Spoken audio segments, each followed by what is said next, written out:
Hey everybody, welcome back to RC with Adam. My name is Adam and we are live from the RC with Adam studio. How is everybody doing today? I hope you are all doing super great. Welcome, because we're going to have a great time today. We're going to be doing a little bit of live chatting for a couple hours, and we're going to be talking about CineWhoops. We're going to be talking about some skill stuff. We're going to be talking about some gear stuff.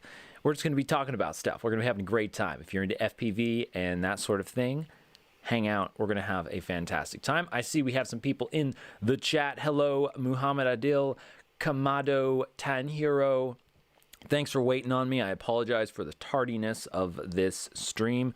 I've been having some technical difficulties because I don't know very much, and trying to work through that. Also, possibly internet issues. Ozzy, I see you are here. Hello, Ozzy, or at least you were here like 25 minutes ago. Sorry about that. BJJ FPV, what's up? How's it going? Thanks for hanging out. And Luca, good to have you with us again. And Pat Farrell, of course. I'm not sure what OOR means, but that sounds good to me. So in case you don't know, we're talking about CineWhoops, and CineWhoops, as you probably know this, but in case anybody's watching this later on, CineWhoops are these little 3-inch, usually 3-inch propeller-sized quadcopters. Pretty small. You can see this one here in relation to the GoPro is rather small. The GoPro is rather large on there, and here's the first announcement. I guess I as usual, I have zero notes and I haven't planned anything, but the first announcement is we're going to be doing another a build tutorial, which it's been a while, but I think it'll be good, and well, hopefully it works out. I think all the parts that I picked should work, but as soon as I get all the parts in, I will be doing a build, FPV quadcopter build tutorial, again, similar to the Budget Basher, but maybe it might not be quite as beginner level-ish. I don't know. I'll do my best to make it, followable and have all of the parts available and that sort of thing. And the quadcopter is going to be a Cinewoop, because I am really getting into Cinewoop stuff, because it's like I'm really excited because it's like a whole new world, because you have your like 5-inch freestyle quadcopters, and that's fun and that's great, and I think that's what it draws a lot of people into the FPV stuff. And then you have, on the total opposite end, you have like your micro quadcopters, well, also for like freestyle or racing, and both of those they're like for speed and fast and just ripping around having fun. And then the Cinewhoops are like for it's like how slow can you go, it's kind of it's like the opposite. You're trying to go really slowly and smoothly, and I find that very interesting because it turns out it's actually pretty hard to fly smoothly and slowly. So while we're hanging out here, what I want to do is share with you a bunch of the stuff that I've been learning about getting into Cinewhoops, and trying to figure out how to build them, the parts to get, and just some interesting things that I have learned along the way, or at least as best as I can remember. We will be discussing that. Also, I see BJJ FPV says, about Cinewoop, do you use low rates or normal rates that use that use for other quads?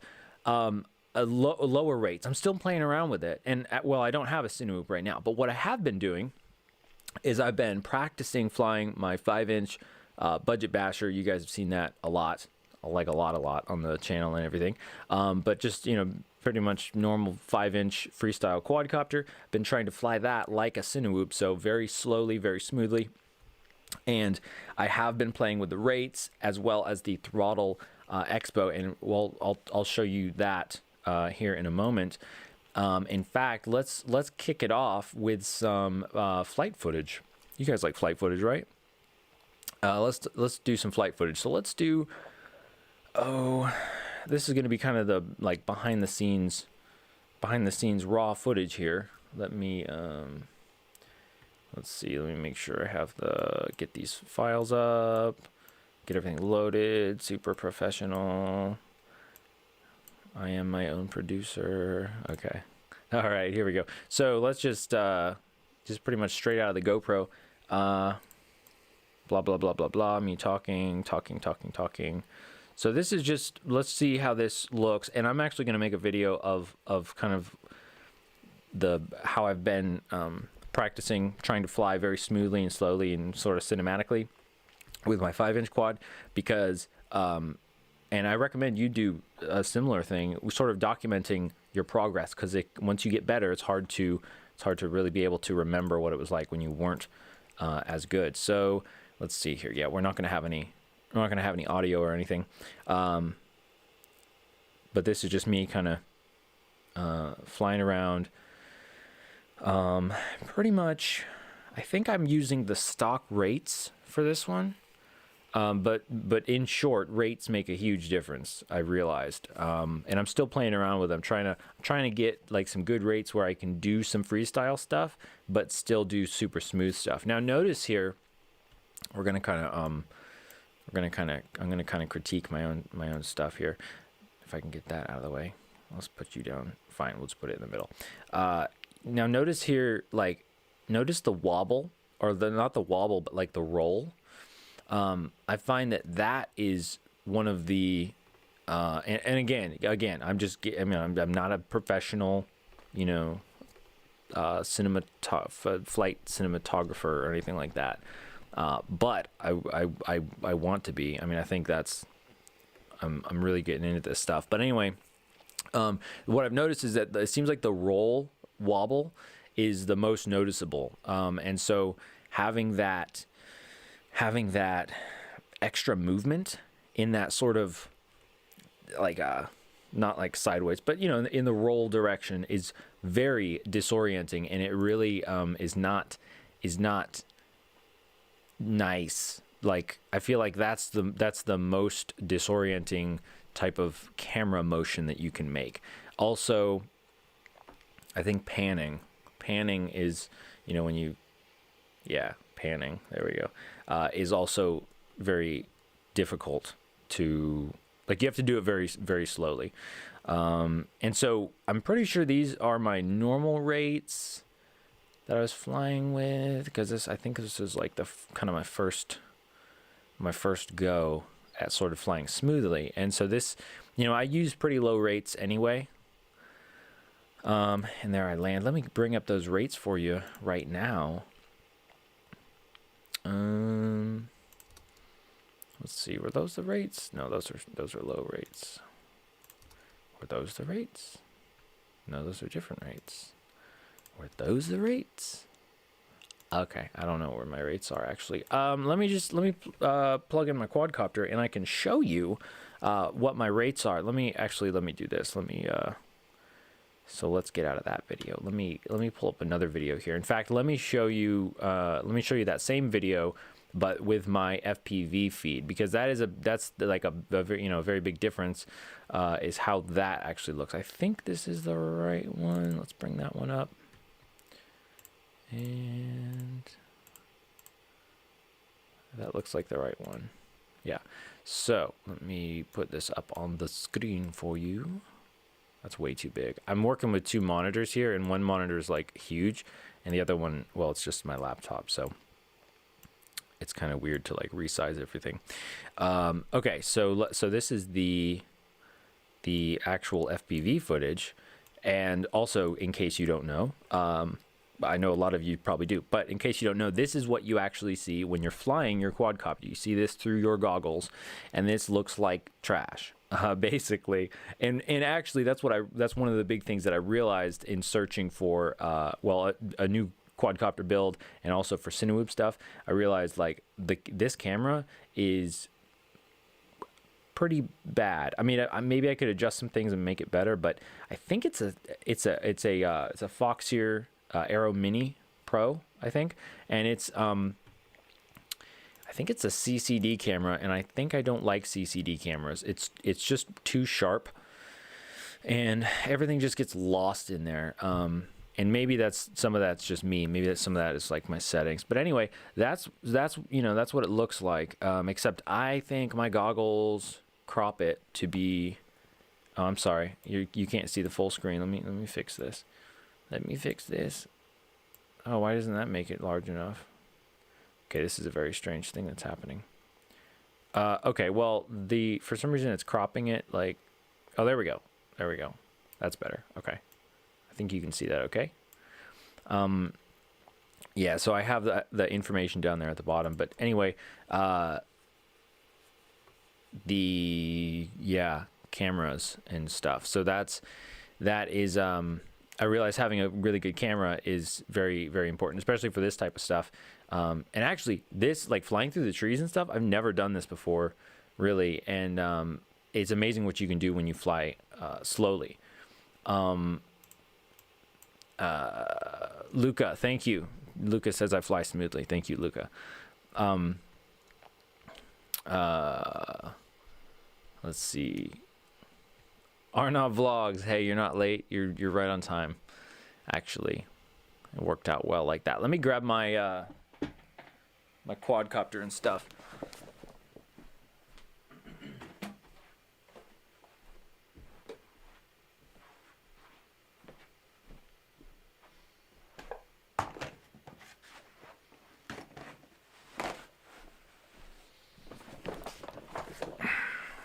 Okay, so anyway, so I realized that the FPV feed makes a huge humongous difference, and in keeping with that, actually, I got a new antenna as well for my. I think it works. I think it works better, but I got this. Let me go over this camera. I got this VAS Video Aerial Systems antenna on here. I can't remember what this one is called, but I got this one from Race Day Quads. Does it say? No, it doesn't say. But this one seems to be like really good. Bardwell recommended it highly, and so I was like, you know what? I need to get a good antenna on my video or my goggles, because originally I just had the Fat Shark antenna, kind of I guess just like a generic clover leaf, and it was actually a little shorter. So I think having it taller is good because it kind of gets it up above your head a little bit more. And Video Aerial Systems is supposed to make some really fantastic stuff. I don't know if you can see that super well on the camera. You can see it okay. Anywho, I think I'll be pulling up a lot of this stuff online to show you guys. Also for this, for all the flying and stuff, I was using the FlySky FSi6S, which I need to switch back to the i6X and see how the difference feels. These gimbals are nicer, but I think only because they're newer. I think that's one thing I've found. Oh, also about that is one thing. So like, I do think that sort of two parts to this, to my thought here is, one is that with a cheaper radio, I think I am starting to notice that it is actually like the quality it's more noticeable in the quality of gimbals when you're doing like smaller, more precise movements. I guess that sounds kind of obvious now that I think about it, but it kind of makes sense. But at the same time, on the flip side, what I also realized was a huge part of making precise movements is having your rates set up like properly and having good slow rates. And again, I'm still working on that. I'm trying out the new Betaflight actual rates, but I don't know if those are really that great, or if it like makes a difference or whatever. Let me see here. So what we're gonna do. See, I'm just all over the place, but that's how it's been like this past week. This past week or so, I've just been all over the place because I've been like trying to find, like researching all these different electronics for the Cinewoop build, and you know, kind of relearning a lot of stuff and learning new things, which is what is so cool about this hobby, but so cool about when you get into kind of a different aspect of the hobby, like CineWhoops. Oh, by the way, this is the budget basher, just in case you have not seen it. Let me turn up the ISO a little bit. Am I pressing the right button? Yeah, I think that looks a little better. You can see that. Sorry, slightly better. So that's the budget basher. At this point, it's become like the old quad that like I'm willing to take risks with it, basically. So that's why I was flying through the trees like that, because normally I'd be like scared to, but I'm like, you know what? You know what they say? It takes. You gotta. Well, you know what they say. All right, let me get this hooked up to Betaflight, and I'll show you my rates here. And actually, well, because the rates that the rates for what I just showed you were my normal rates, so that's what I'll try and show you those here, and then I'll show you the other ones, and we can kind of do a little comparison. I haven't compared this flight footage exactly yet, but let's jump into Betaflight. I gotta get this thing figured out for my screen, because it's chopping off the bottom. Can I fix that? I don't know if I can fix that, because it's a weird size Mac screen, but oh well. Okay, we can see what we need to see. So let's connect this guy, and let's go to the PID tuning. Let me see here, and if we go to rate profile settings, you can see here. This is, wait, is this what I have this set up as? Yes, I guess it is. Yeah, I need to tweak this for sure. So anyway, let me show you I don't want to do that. I want to go to profile 1, because that should be my original. Oh, okay. Okay, it's still actual rates. I did have Betaflight rates, and I kind of converted them over to actual rates. Very confusing name. I don't know what they were thinking when they came up with that. But anyway, so these are the rates right here. So yeah, the center stick. Okay, I'm sorry. Right, so these are my normal freestyle rates, and in terms of the actual rates, this is how it corresponded to my previous normal Betaflight rates. So you have, you know, center stick sensitivity 120, 120, 130, and that's roll pitch yaw, and then max rate 620, 490, and 390. So I like my roll to be the most, because I do, you know, rolls a lot more, and then pitch second most, and then yaw not as much, because a lot of times, especially if you're flying fast, you're going to be using more roll than actually yaw. And then the expo is actually pretty insane on here, but I think it feels okay. It has felt okay for freestyle flying, but it's not very good for Cinewoop flying, is what I'm realizing. So what I have for the Cinewoop rates right now, and I think these are probably the best that I've gotten so far, is actually you can see the for roll pitch yaw, center stick sensitivity, we have 10, 10, and 60 on the yaw, and then the max rate, I just did 400 across the board. I need to tweak that, and then the expo, probably need to tweak that as well. In fact, let's just do that in real time to give you an idea of how I might change this. I just have to remember that I tweaked the rates there. But so basically what I'm realizing, a big thing that I've realized is that when trying to fly really slowly, your quadcopter, let's see if I can do this without hitting anything. Your quadcopter is going to be flying very, there we go. It looks really contrasty, looks really dark. Can you see this? I think you can see this. It's so hard to tell because like my monitor is all different. I think that looks okay. That probably looks fine. You can see it well enough. Okay. Okay. So anyway, your quadcopter is going to be really flat. Most of you guys know this, I know. But what I realized is like my up tilt is actually, it's almost too high. It's like, it's only like, oh, you can't even see it. My goodness. It's only like 10, I don't know. I haven't actually measured it, but it's not flat though. It's certainly not flat. It's a little higher. And what I've noticed is that because you have to be basically flat, like mostly flat, or mostly level, then if you do these roll movements, they're very noticeable. And so you really just want to be yawing most of the time because like with a very simple beginner quadcopter, like line of sight quadcopter, maybe just is like auto level. You can basically fly the quadcopter just by using pitch and yaw. You don't really need to do roll if you're just doing like very simple movements and if you have auto level working.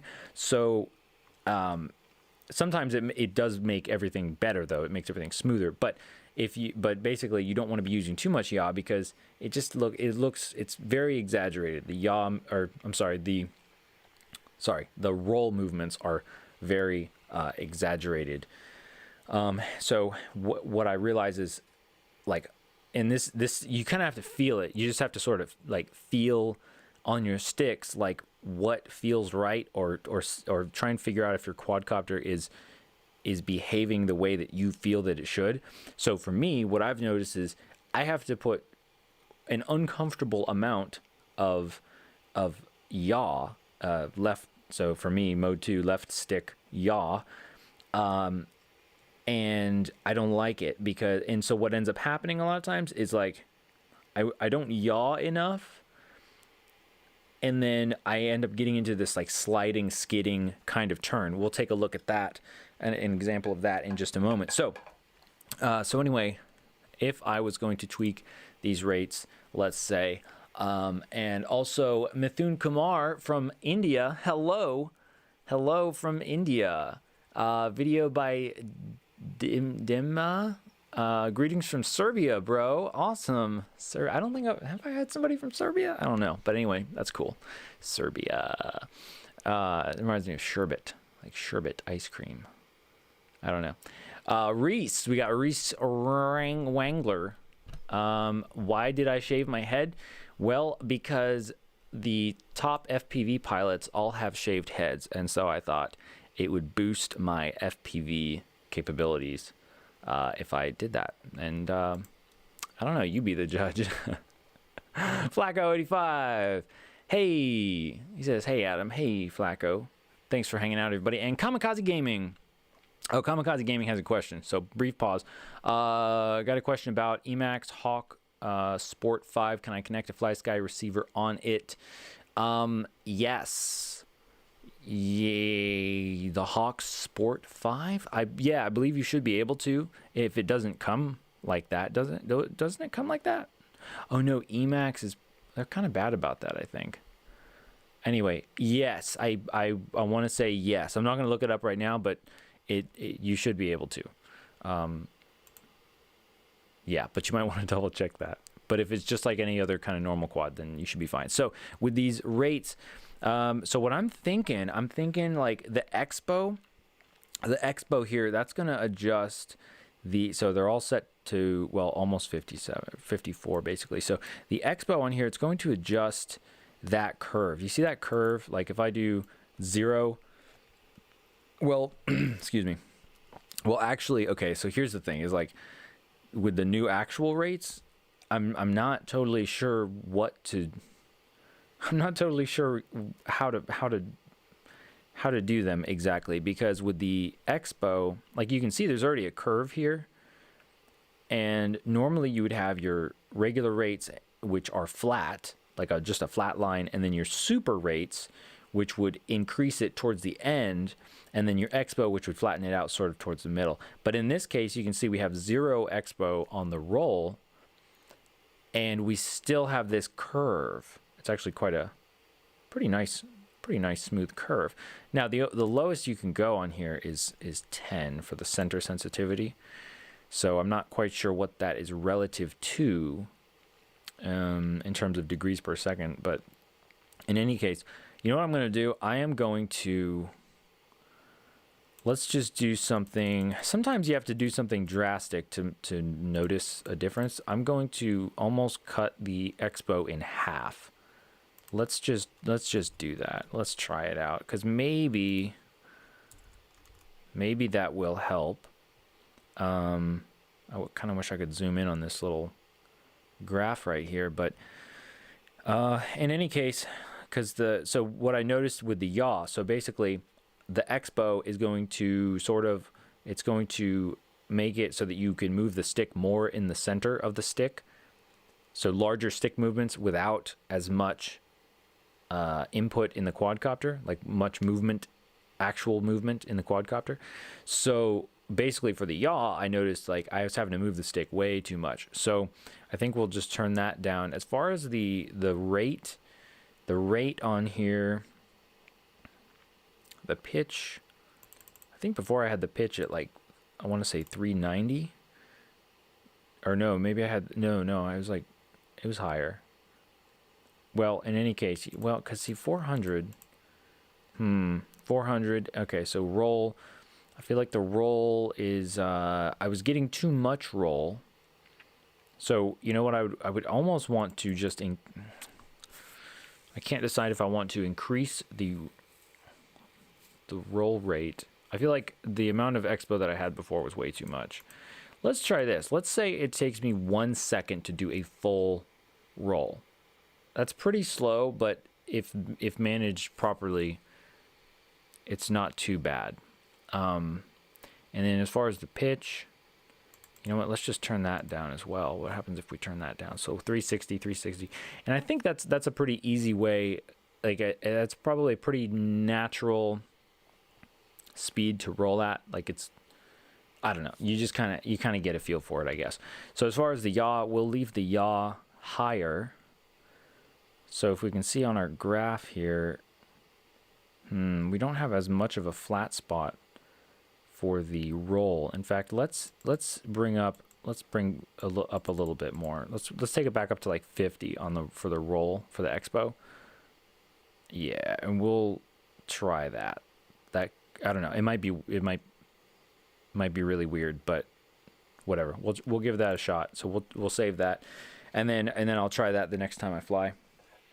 I just have to remember that the rates are different, because that can be kind of important. And by the way, one more thing, while we're talking about the quadcopter stuff, and and a quick note while we're in Betaflight. Betaflight, if we go into the receiver tab, I am using, in case you're wondering, and you want to use the FLI 14 Plus receiver, unless they've made some sort of change, the RSSI channel, you want to set that to aux 10 to get RSSI on your OSD feed. Also, you have to go into the OSD menu here and then actually set it up. So you have to apply the OSD setup there. I forgot one more thing. I'm going to say that a whole bunch, but a very important thing, because so those are the rates. Those are the let's see, why is this so small? What's going on here? This looks different, but I guess it's not. Okay, so those are the rates for the controls, or the pitch, yaw, roll, all that sort of stuff. And then the throttle curve, that is something that I haven't really messed with before, but it makes a tremendous difference. It really does. And it's a little hard to explain, kind of, but let's see, will I get a preview if I have the, what we looking at here? All right, well, so basically, suffice it to say, for the throttle mid, what I noticed here was that my quadcopter, actually, if we look back at this, I'm bringing it up right now. This, I will if I can. Where? Come on here. Come on. There we go. Does anybody else use Final Video Player and find that it's like super annoying because it just like hides the video?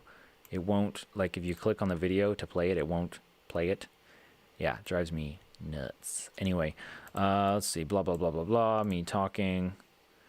So my only point here basically is that notice on the, pause, notice right here, the throttle value is set to 30%. So I'm hovering at about 30%. And so your quadcopter may be different. Every quadcopter is going to be a little different what you hover at. And for me, it's at 30% throttle value normally. Like if I just have a normal curve. And so that, which is kind of counterintuitive because you might think like, oh, well, like I would hover, like hovering means that your quadcopter, like you have just enough power to overcome the weight of the quadcopter. So you have just enough thrust to get your quadcopter to, it's not descending and it's not going up and it's just staying still. And so you would kind of think that would be like 50% throttle, I guess, in a way, because it would be like, well, 50, more than 50 is going up and less than 50 is going down. But that's not actually how it works, because quadcopters, 5-inch quadcopter, well, any modern quadcopter is very powerful. And so it has a very high thrust to weight ratio. And so in this case, basically 30% power is going to allow me to actually hover. Now the thing is that with the way that I had it before, I had what would the mid be? I guess the mid would be, what is the mid? Is it, well, I guess it'd be 0.5, because I think it would be 0.5. Is that the default? I want to say that's the default. Somebody correct me if I'm wrong. And then for the Expo, I had just 0. All right, so yeah, so what you get there is you get a straight line, and that's representing your throttle. So for every movement, every amount of movement of your throttle corresponds to an increase in percentage of throttle. So from 0 to 100. Now, the key that I realize that makes a huge difference is, one is changing your throttle, changing your expo. So when we increase the expo, watch what happens to that curve. It becomes, or it turns into a curve and not a straight line. So for example, right here, we're going to raise our throttle, and then so we're going up pretty fast. We're increasing the power to the motors pretty quickly. And then once we get to that midpoint, it kind of levels out. And so you could move your throttle, I don't know exactly what amount of degrees that would correspond to or whatever, but you could move your throttle around a good bit in the center here and not have a huge change in the power of the motors. And so that's really great, because you could make very small changes, very minute, delicate changes, and then you could, I guess, well, sort of the downside or upside or whatever is you could come out of that little pocket, that little flat pocket, if you will, little hot pocket, and you could just come up this curve and you get back up to full power there. By the way, if you want to limit your throttle, I'm pretty sure that's what throttle limit is for. I haven't actually used that though. I should test that out and do a video about that, because a lot of people ask about that, and I'm a little ashamed that I haven't figured that out before, but oh well. So okay, here's the thing though, is for me, because my throttle hovers at 30% throttle, my quadcopter hovers at 30% throttle, not 50% throttle, what I did is I took it down to 0.3, And what that does, if we have full expo, which is like a lot of expo, that creates a big flat area, kind of smoothed out area right around 30%. And you can kind of see that because these bars, you can have like 25%, 50%, 75%, and 100. So right around, kind of right about there, 30% creates this pocket. And I found that that's super helpful, especially when you have a big 5-inch quadcopter that has like a lot of power and a lot of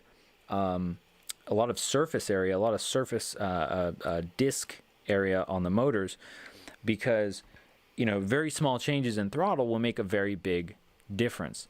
And so what I found, I think I might adjust it a little bit though, is that, let's see, what I want to do, I had it set to 80% expo before, but I think that's that's too much, because what I found was I was like, if I try to catch myself coming out of split S's or whatever, or just from falling, I've gotten so used to putting the throttle to a certain, like moving my thumb a certain amount to get to a point where the quadcopter will stop falling and everything and making it fly smooth.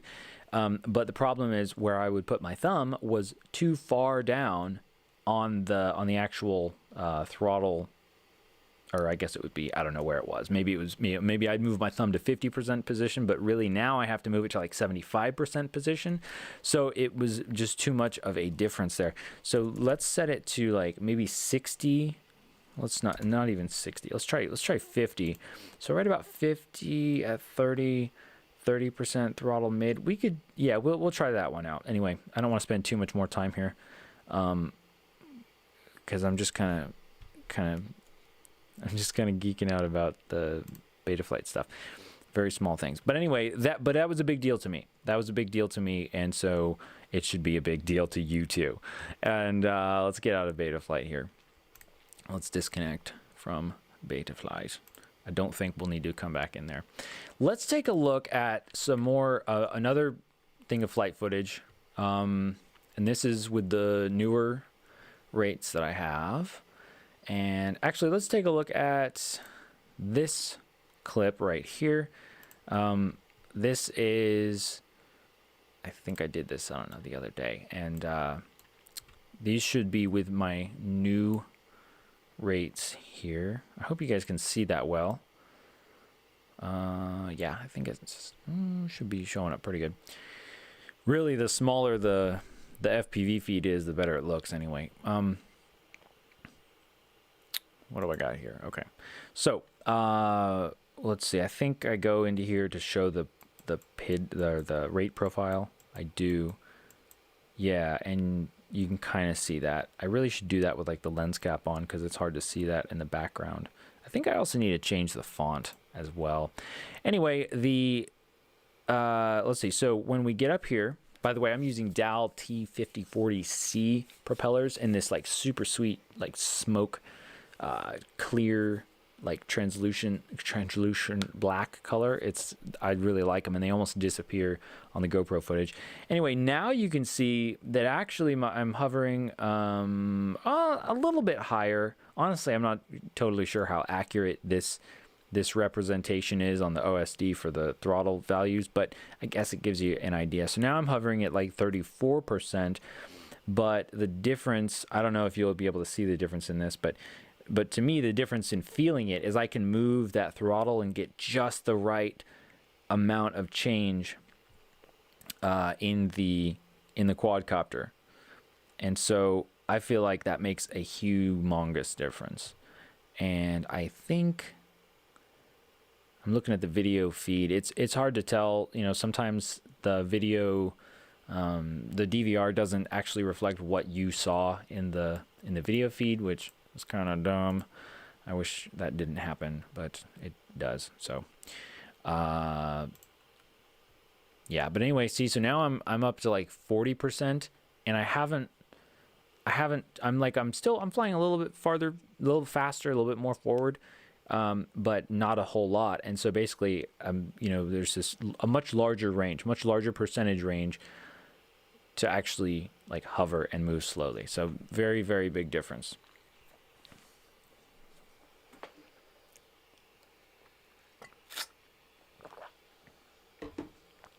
Ozzy says, I will cut off all my hair too, Adam. Thanks for the tips. That's great. And then, yeah, so then here I was flying, and let's see, I do sort of start to ascend. So let's see what that looks like in the,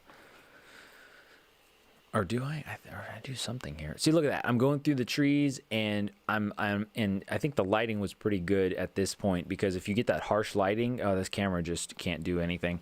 But when you move slowly, it's like you actually have time to avoid branches. So I really love that. I did pop up a little bit above the trees. I don't do that very often, because I'm usually really worried that I'll lose signal and get it stuck up in a tree, because there's just trees. There's just trees everywhere, as you can see. Oh, that was really cool, actually. There's like this storm. There was a couple notes coming up here. There was a, well, first of all, let's look as I ascend here.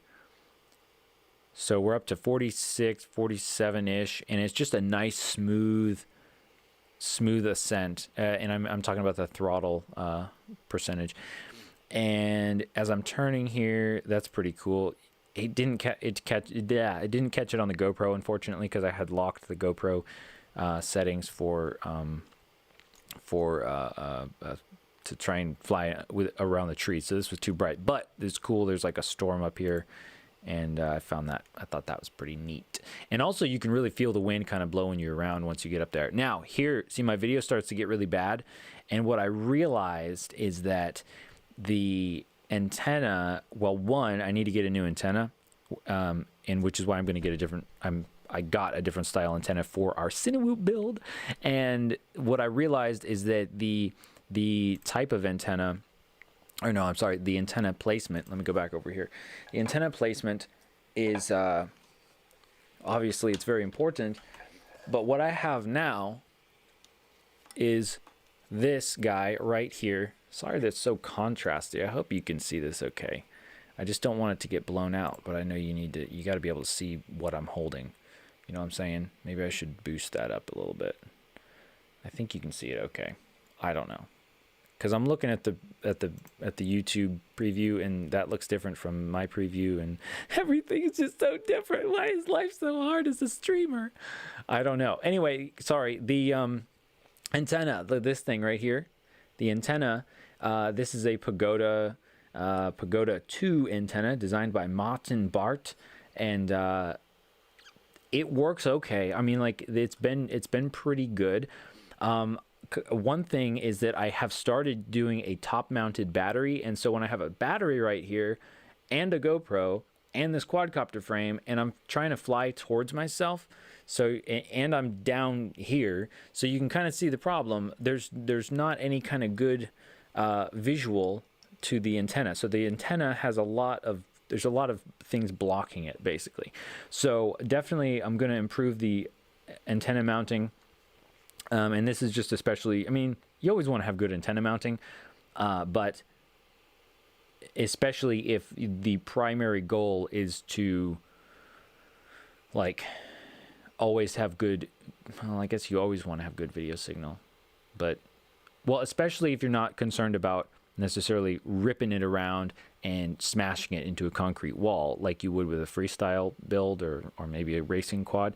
So basically, I think what I might do with this one and what I'll do with the new build is like have it stick up like way higher, like out here or something, somewhere where I'm not going to get it caught on, branches or anything, but sticking out much better. Actually, maybe, now that I think about it, perhaps having it just straight out. This is something I need to learn about more also. Having it just straight out back here would be good, because then if I was flying towards myself, maybe if it's, you'd kind of be able to see it down here coming towards. Anyway, that's something I noticed is just flying back towards myself. The video quality was just really bad, way worse, or the video reception way worse. Even with the nice VAS antenna, the VAS antenna on there. So that's a little scary when you're like flying out somewhere, or you're flying above things, and then when you're like, okay, it's time to come back, and you try to fly back towards yourself, and it's like actually worse. So not super great.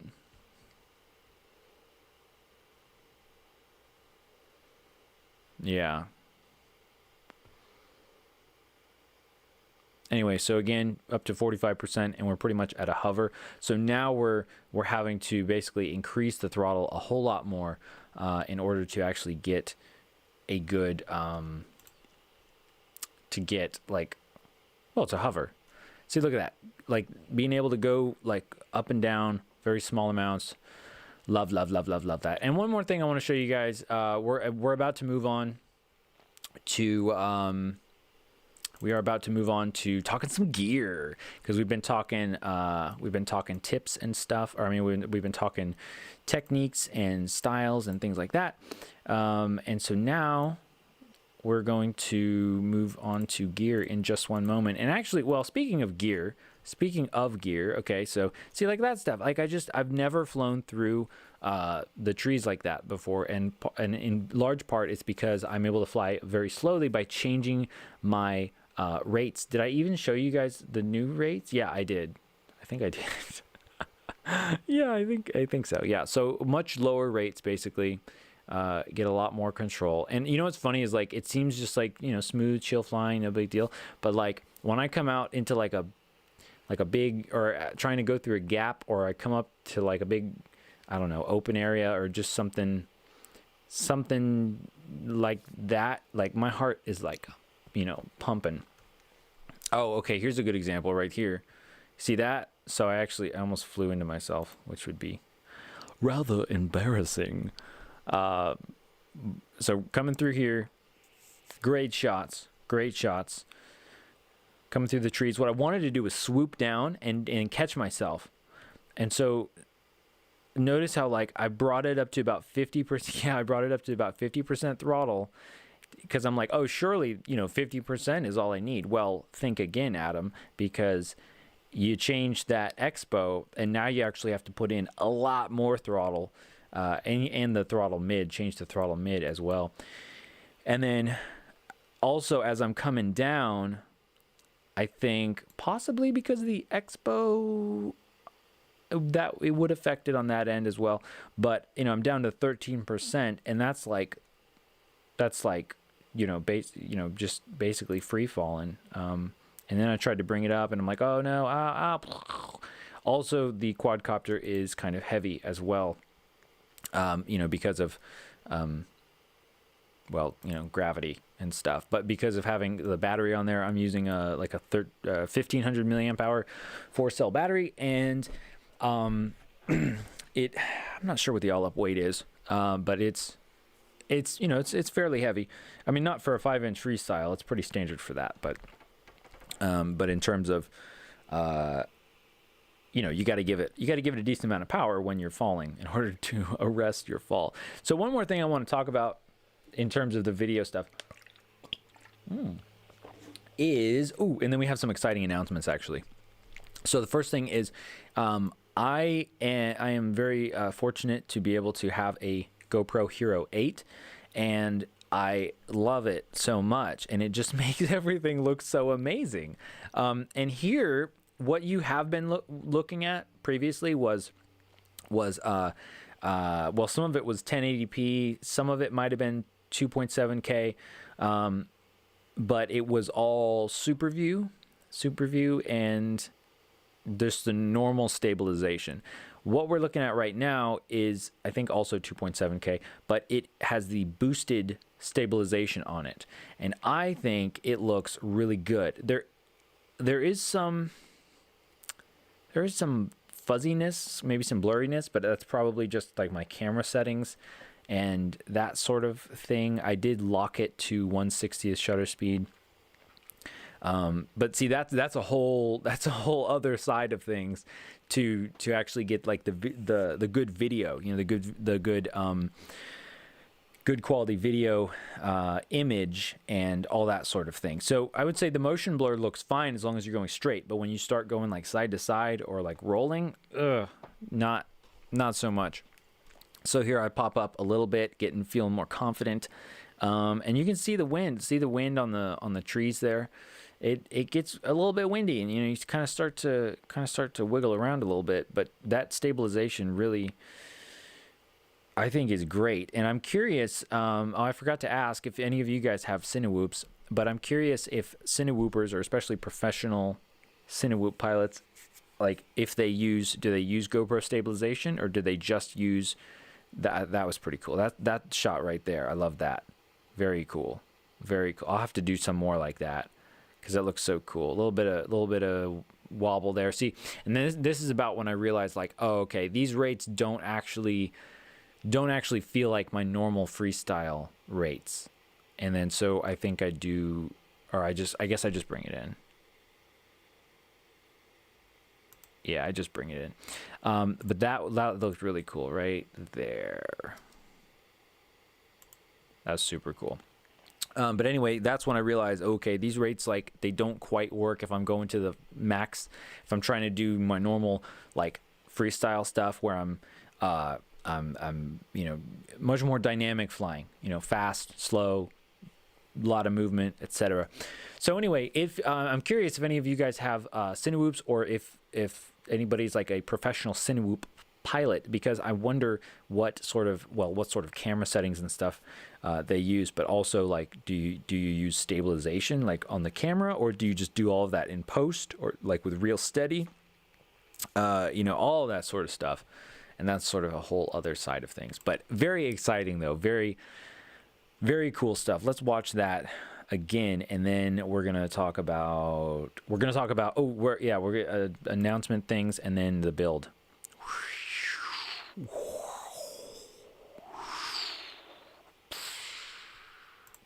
Very cool stuff. Love that. Okay, so this build that I'm doing, it started out as a budget build, as many of my builds do, and as I'm sure you can relate, it turned into a moderate, not really high end build, but it turned into like a mid range build, because I started thinking, like, well, you know, if I'm trying to get good video, and I do want to get good video, I really want to make some super sweet video stuff with this, and I'm like, well, you know, it's going to be important to buy good quality stuff to make sure that it's like durable and reliable, and, you know, that sort of thing. All right, we got some questions here. Let me check on these questions. I try not to leave you guys hanging, but I also try not to interrupt my train of thought too much, because I do that enough myself. Well, real quick, Kamikaze Gaming says, when I plug everything, it say no valid receiver signal somehow. All right, Kamikaze Gaming, I want to help you, but I'm going to need some more information. So tell me what you're plugging, what it is you're plugging into, whatever it is. So give me some more information and we'll try to help you.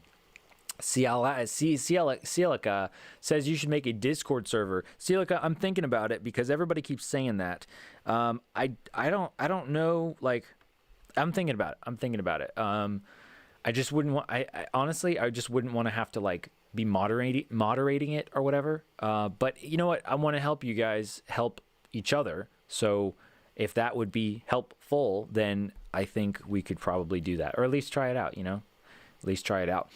But thank you for the suggestion and for subscribing and all that sort of stuff. I really appreciate you guys subscribing and watching and supporting and all that. It means a lot to me. Ozzy says, is antenna length important? I ask because I saw in the internet some different length antenna. For example, I saw Foxtrot's very short antenna. Is there any difference between short and long? It's a very good question, Ozzy.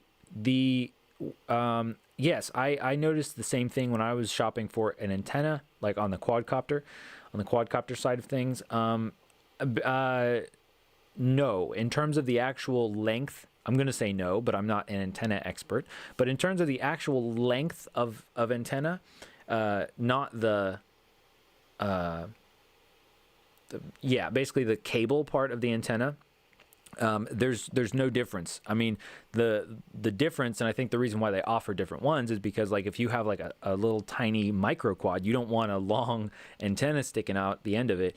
And some people like those really stubby ones, like the super short ones, because they want to mount it like directly to the back of the quadcopter, because for durability, basically. So in terms of the actual effectiveness of the antenna, no. As far as I can tell, no, because the actual antenna itself has to be, like, for example, if you were doing like a straight dipole antenna, it would have to be a certain a certain length in order to work, because of radio frequencies and magic like that. But that's a very good question, because I was shopping around as well, and I was like, I don't know what I want. Do I need a long one, a short one? Like, I just don't even know. And and I want to show I want to show you guys, just so that we're all on the same page right here. Let's see. Here we go. Let's go to. So we're over here at Race Day Quads. Love Race Day Quads. You guys should shop at Race Day Quads if you can, because I would much rather shop with them than like Banggood. Although I do shop with Banggood as well, but I'm reconsidering that. But anyway, but yeah, so like a dipole antenna here, where it's just straight, the actual antenna part is going to be a certain length. So the actual part that sends or receives the signal is going to be a certain length. And then they have, like, for example, here's one. This is a true RC. I was looking at these ones, they look pretty good, but this one's like long. They call it long, and this one's like, what is this? This is 123 millimeters in length. So like I bought a longer one.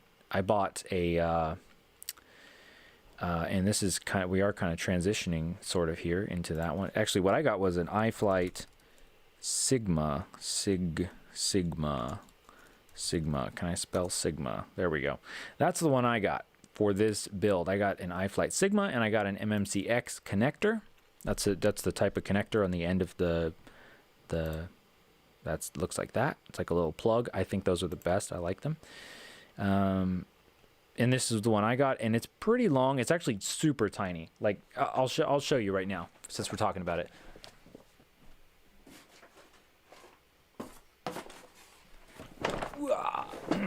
Because I got a whole box of box of goodies from Race Day Quads. Just for ordering all the parts and stuff. So here is the antenna right here. I think you can see that pretty well. This thing is very tiny. This is my finger, my pointer finger, and it covers it up. It covers up the antenna. So it's actually way smaller than I thought it would be. But I think the micro antennas work just as well as the larger antennas. At least that seems to be what I'm seeing with the online research and stuff, which is kind of surprising. So it's like, what's up with that? But hey, I mean, if it's really small and it, if it works, then it works. So, and then I see, as usual. All right, let me catch up on this. Antenna length. Oh, and then Ozzy says, which is the important for the antenna, the dome thing or the length of the antenna? Yeah, okay. I think I kind of answered that. So as far as the actual, like, there's all different types of antennas. I don't know the actual specification of the antenna style. Like, basically, the reason why you'd have a dome on, I would say, kind of older antennas or traditional antennas is because they're cloverleaf antennas, and so you have a dome to protect the cloverleaf. Now, I'm not sure exactly what shape is in these newer ones, these like lollipop style ones, which lollipop is actually a name, is like a style by Foxy, or it's a brand. It's a name of a product name, whatever. And then some of them are square. You have video aerial systems. One of these ones, the Mini Ion, which I'm thinking about possibly getting another one. The Lumineer Axie 2 is supposed to be really good,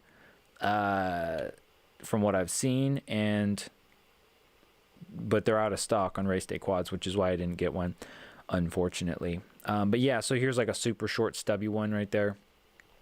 And it's all the same, like the actual sending receiving part works the same, and you can unless something changed and I'm incorrect, but you can use all of these antennas for either sending or receiving your video transmitter signal. So you could use it on your goggles or you could use it on your quadcopter. But what I did, because I sort of bought this one. I think it's this one. Is that it? No, it's not it. It's similar to this one. But anyway, the VAS antenna, I bought this one sort of at the recommendation of Joshua Bardwell, and what he said was he doesn't put it on his quadcopters just because of like how fragile it is, or it's a more fragile style than some of the other ones, and it's kind of larger. But then I got to thinking about it, and I was like, well, for a Cinewoop, you want like some of the best video feed anyway, and you're not going to be ripping around necessarily, which we're going to be talking about some of that. Anyway, this is what I got for my goggles. I think it's pretty good. I haven't done any like real deal testing yet, so we'll see how that goes. But anyway, and then that iFlight one is what I got for the actual build, which we're gonna talk more about in just a moment. But I'm getting sidetracked again. I'm getting double sidetracked. If I get sidetracked enough times, then maybe I'll get just back on the track that I was on. Cielica says, I can't use a Cinewoop because it's expensive. I'm just content on my regular Whoop. Yeah, I hear what you're saying, and that's kind of why I was putting off getting a Cinewoop, doing Cinewoop stuff for quite a while. But then finally I was like, you know what? It must happen. It needs to happen. It's time. And I was trying to not, like I said, I started out being like, oh, maybe we can do like a budget Cinewoop or something, like that would be cool, a budget Cinewoop. Well, here's the deal, guys. Building, and I'll probably make a video sort of addressing this specifically, but building a quadcopter is like, you don't really do it to make it cheaper. Like you can build a quadcopter and have it be cheaper. I'm just bringing this up here to show some of the prices of Cinewoop. So somewhere from like 400, yeah, probably somewhere to like 200, I think. And then of course some are better than others and some are not that great. So, but anyway, somewhere from like 200 to plug and play. Why is that one so cheap? 200 to 500 or something like that. So not super cheap, but then again, not that much more expensive than a freestyle quad. But anyway, so that's what those look like. And I started out trying to do a budget thing, but if you're going to do a budget thing, like you really, you could just buy a kit, or you could buy a ready-made one, like the Reptile Cloud 149. You guys have probably seen this on YouTube all over the place. And actually there's a really cool channel of, well, I don't know if it's really cool, but there's some cool videos of one person that I saw on YouTube that flies this thing. Makes some really cool stuff. I think he's like in Italy or someplace.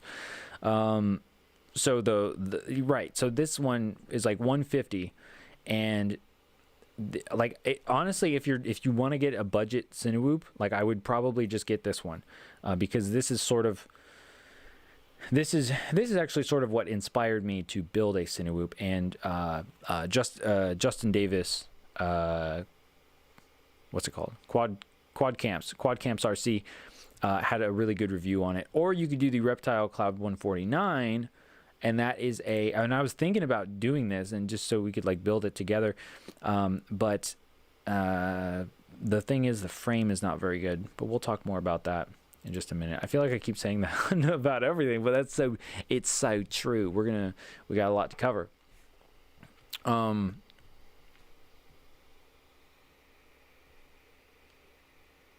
Yes. Let's see here. Oh, Ozzy says, actually, I think Telegram group can be better than Discord. Telegram group. I've never heard of that. Are you talking about actually telegrams? I don't think people do telegrams anymore. But I will look into that Telegram group. I don't know. There's all kinds of things we could be doing. Celica says, also, you're close to reaching 9K subs. That's true. That is true. And thank you, everybody, for subscribing. I really appreciate that. It's very exciting. Very exciting. Also, is there any good cheap F7 quad stack other than a Mamba? I don't know. I'm just going to have to skip that question because I don't know. Also, I don't know that a F7...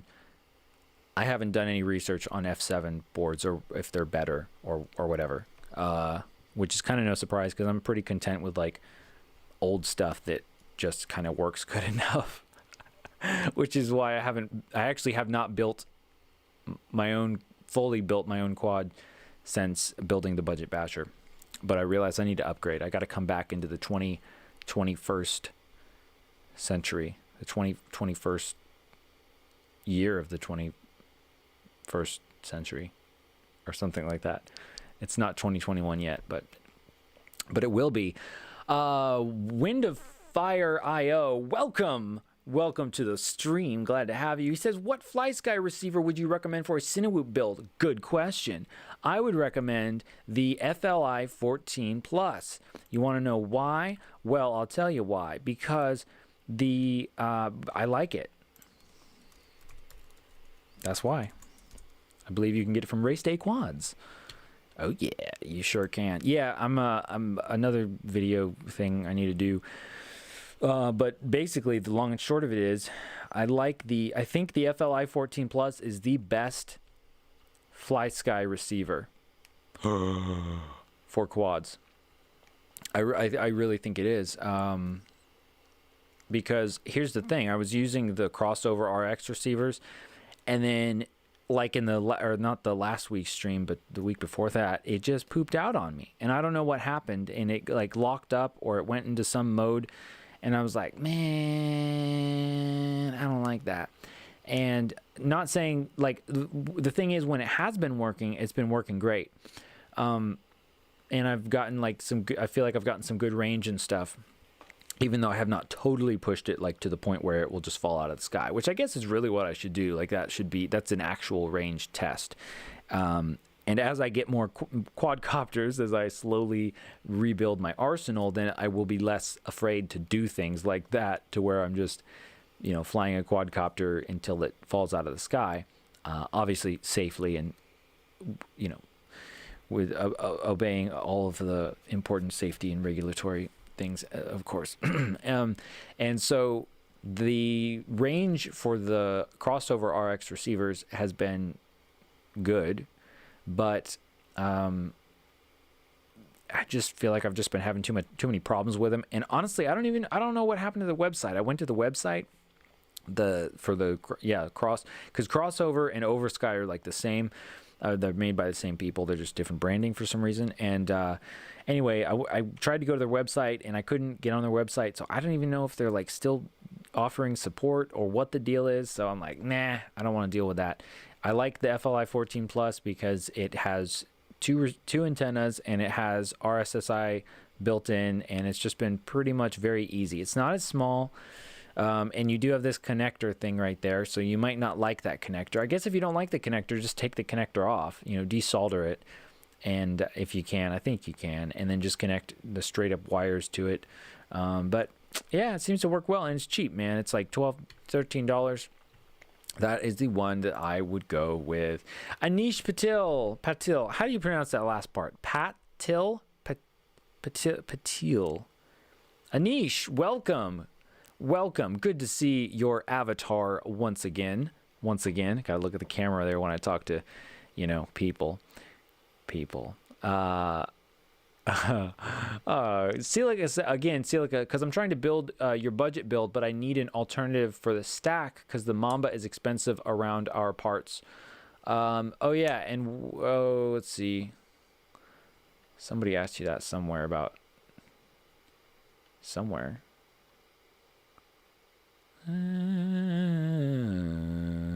Where do you live, or whereabouts do you live? What country do you live in? Seal. I'll see. Also, do you plan to create a budget build for planes? I do, man. I feel like I've been so. It's okay. I'm not behind. I've just had other things. I want to do so many things, but there's only so much time. Short answer, yes. I've been wanting to do a sub $100 everything airplane build for getting into scratch building airplanes. I think it is possible, but as far as like an actual design, I'm not totally sure. That would be probably, yeah. I haven't been designing airplanes much. I've just been building airplanes, real airplanes, like metal ones, which actually is not as fun as building foam board airplanes. And I'm looking right now at the Scout, the Mighty Mini Scout, the Flight Test Scout, and a power pack thing for it that I have not built yet. So I'm just gonna have to be disciplined, which sounds silly, right? Because it's like a super fun thing to do, but I'm gonna have to just sit down one day and be like, I need to build this. Anyway, it's I guess, overall it's a really great problem to have. Oh, the Philippines. Okay, Philippines. Yeah, I don't know much about the product supply in the Philippines, or really anywhere, but another board that would be good. Well, what I guess, like, what other options are there, or where do you buy from? Like, what website do you buy from? Because if you did, then maybe I would be able to like look it up and see, or something like that. I don't know. Anish asks, what is the next video on the FSI6S? There's actually, that's like, I think, I don't know. I'm going to do a comparison video on the i6S and the i6X. Again, just in case anybody is wondering, pretty much what I'm thinking for now is that if you want to fly quads, go with the i6S. If you want to fly airplanes, I would go the i6X. X as in X-ray. And S as in Sierra. That is what I'm thinking. So yeah, I'm not sure. I kind of ran out of, I mean, I did almost everything I could do on the i6S, but there might be a few things. Luca says, I had money for a 5-inch, but now I bought a Canon EOS 700D. Well, I mean, see, the problem there is, I'm not familiar with that camera, but it sounds like a big camera. And so now the problem is you're going to need something bigger than a 5-inch if you want to put that thing on it. Which you probably don't. That's a joke, but I mean, you could, though. I have seen some people do that. I mean, I guess that is the next step, right? That's the next progression, is basically from cinewooping to, I guess, just larging or something. Or no, not whooping, because tiny whoop. Anyway, the point is like Cinewoop on steroids, where you actually have like a legit filming camera of some kind on there. That would be pretty sweet. And maybe not even like not like a cinema quality, but something like that. So anyway, we got Matt. Matt just hopped on. Hey Matt, how's it going? And Seal says, I prefer Banggood. Okay, so Banggood. Yeah. I don't know. I mean, let's just look it up really fast. So are you saying you can't get the Mamba? You can't get the Mamba on there? I don't know what's going on with that. Or did my... no, I think we're okay. Yeah. Does it have to be F7? I mean, F7 flight controller... I don't know that the F7 is, I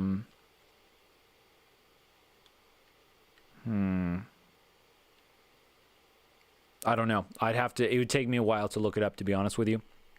to really find something, because there are some little specifics and details that you kind of have to look for. So I don't want to take the time to do that right now. But leave a comment in this video when we're done, or in another video to remind me, okay? Because I want to help you out. Gregory Dow says, I have a... he says, I have a real metal ultralight plane, a VJ24. Ooh, a VJ20. What does that look like? Should we look that up? Let's see here. A VJ24 airplane. If I can find that. Let's see.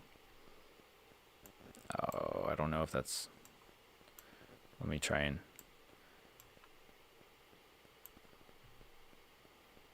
Is it this? Is that what... Oh, wow. Wait. Which one of these is it? Is it like this?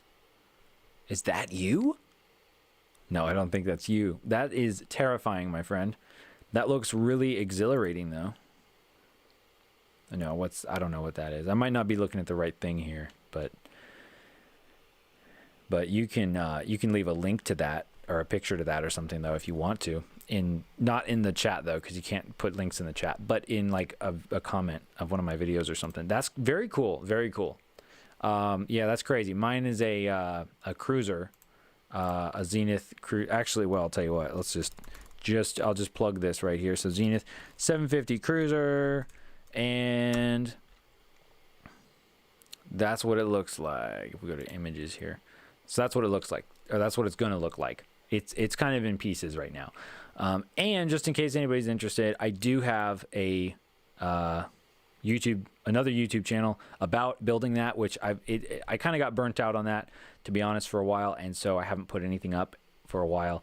But it's there. It's called Jeff and Adam Build a Zenith, and those are some of my videos, and it's pretty cool. So anyway, I'm going to be posting more videos.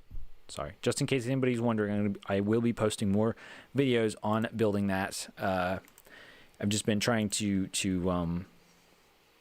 just manage a bunch of different stuff. So, okay, let me get back to this, because I want to make sure that I answer these questions.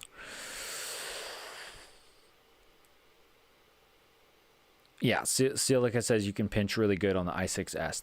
That is correct. Matt asks, which FPV goggles can you recommend?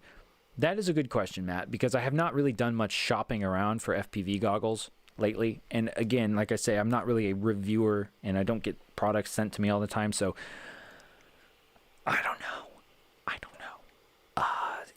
Can I recommend? I have the Scouts. I have the Fat Shark Scouts.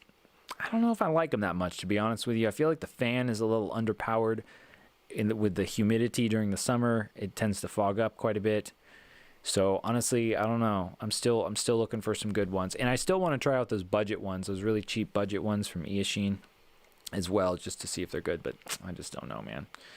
I don't know, and I don't want to just make something up. So maybe check out Sky Zones. I've heard Sky Zones are good. Arnob wants to know, what is my vlogging camera? Well, I don't really vlog, but this camera that I'm using right now, which is my main camera, is a Lumix FZ300, and it does the job. It does the job pretty well. I bought it when I didn't really know anything about cameras, and I still don't know a whole lot about cameras, but yeah, it works fine. It works pretty good.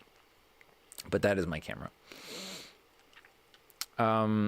Yeah, Lucas says, and we're kind of getting off topic, but we're going to get back on topic, I promise.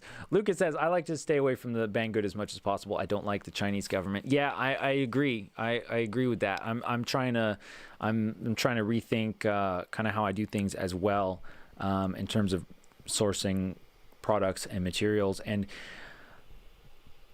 there's got to be some kind of like balance in a way. And here's the thing, like, I don't know, and I haven't done a whole lot of research either, but I don't know, like, what electronics companies are there that are making quadcopter FPV stuff in the United States, or like, well, or other countries, I guess, but other than China. But I would love to hear about it in the United States, especially. I think that would be really. I would love to support local, or U.S. based manufacturers and that sort of thing. Of course, you have to kind of be careful if you're going to say that, because then the price is going to be a lot more. You're not going to get those super cheap, tasty deals if you do that. But anyway, we'll talk more about that later, perhaps.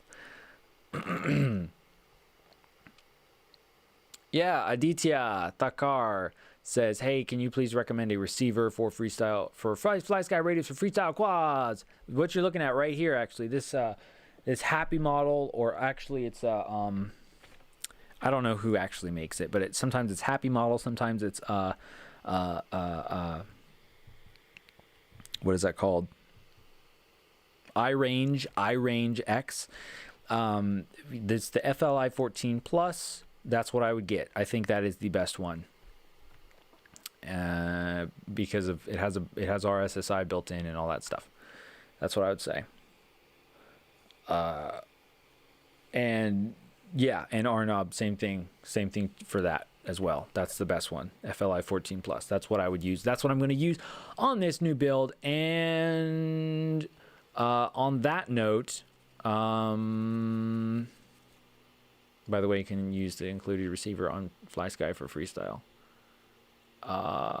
Receiver on FlySky for freestyle? Yes.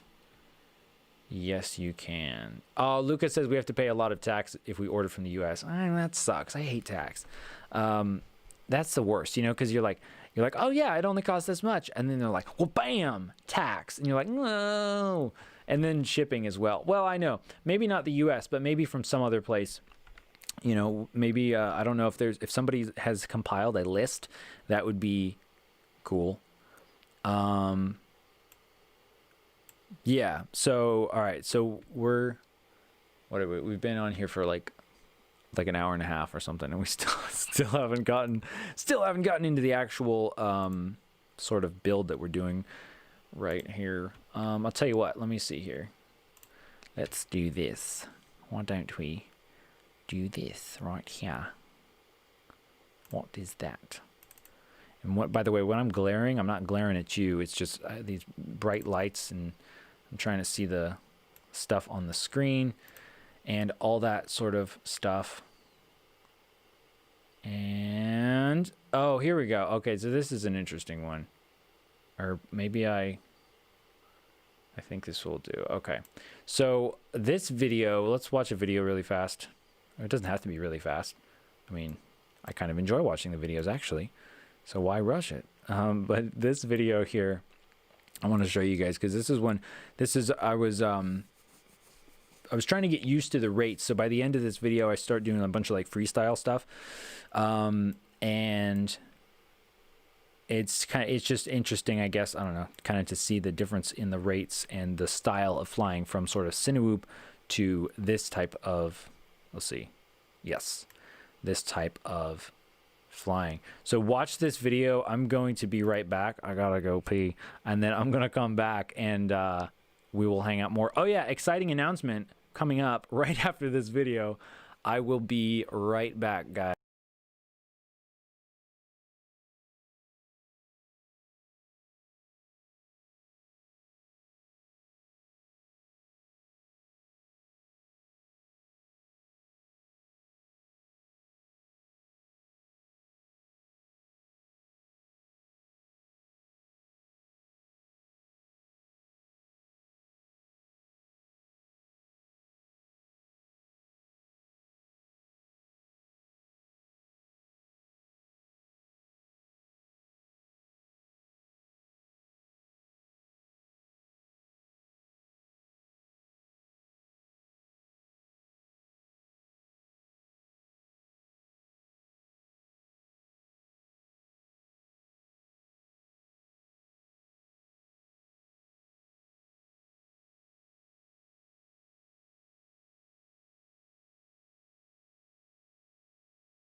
And we're back. Hey, everybody. Yeah, there was no audio on that. Probably should have put the audio on there. Whoopsies. But hey, anybody who's still here, hello. Glad you're still here. I know some of you have left, but that's okay. I know, because you also have lives that, you live, so that is totally fine. Thanks for hanging out. I appreciate you guys. Where we... Okay, somebody asked... Arnob Vlogs. I don't know if you left. Why do the names look like that? No, that's normal. Never mind. Sorry. Arnob Vlogs. You asked. I think you asked this before or already. What is the best iBus RX for Fly Sky radio? That is this guy right here. That's you're looking at it. This is iBus. I think it's iBus unless it's S-Bus, but it's what is it? It should be iBus. iBus. Boom. Signal output. iBus. There you go. You barely see that. My head was in the way. That's okay. That is iBus. That's the best one. I think that you should get that one. That's what you should do. You should get that. Okay, so Rob Muller. Hey, Rob. Welcome to the stream. And Santimazo. Welcome also.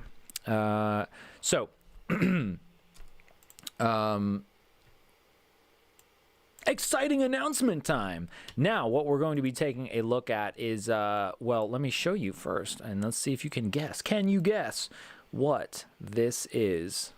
Can you see it? Yes, you can see it. Ooh, in fact, I'm going to do a cool little trick. Wait, can I do this? Let me see if I can. If I adjust, well, shoot. Uh-oh. What happened, camera? Does that work? What am I doing? Okay, it doesn't work. Never mind. Fine, be that way. Okay, can you guess what this is? What is this part right here? It is 3D printed.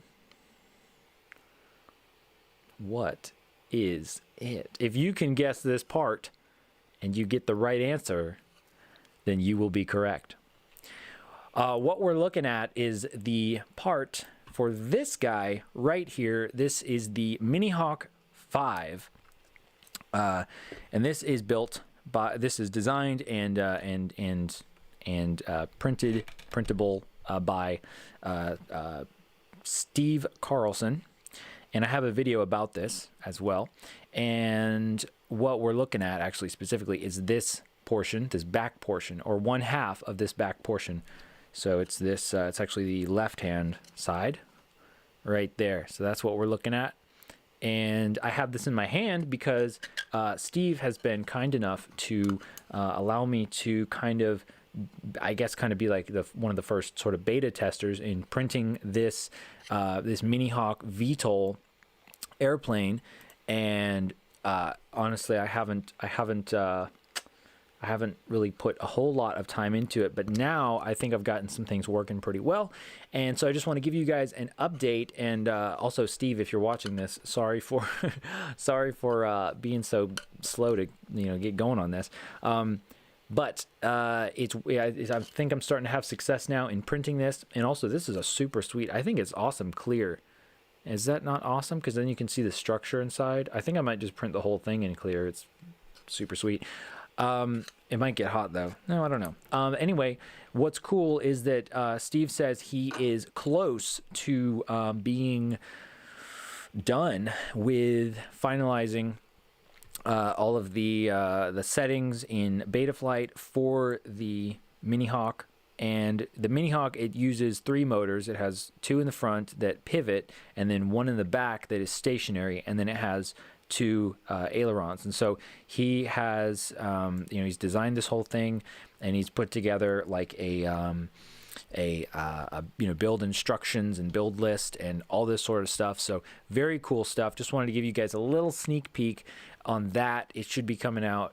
Like, I don't know. I really don't know what the timeline is. But I'm going to be working on printing the files that I have, and he's going to be tweaking some stuff and getting it working just right for you guys.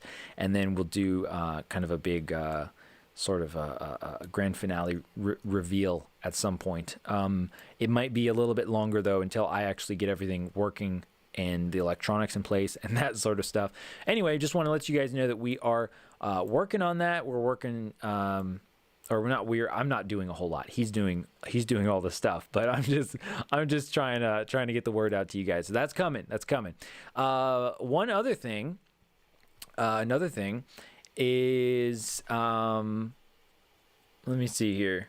Where am I? What am I looking at here?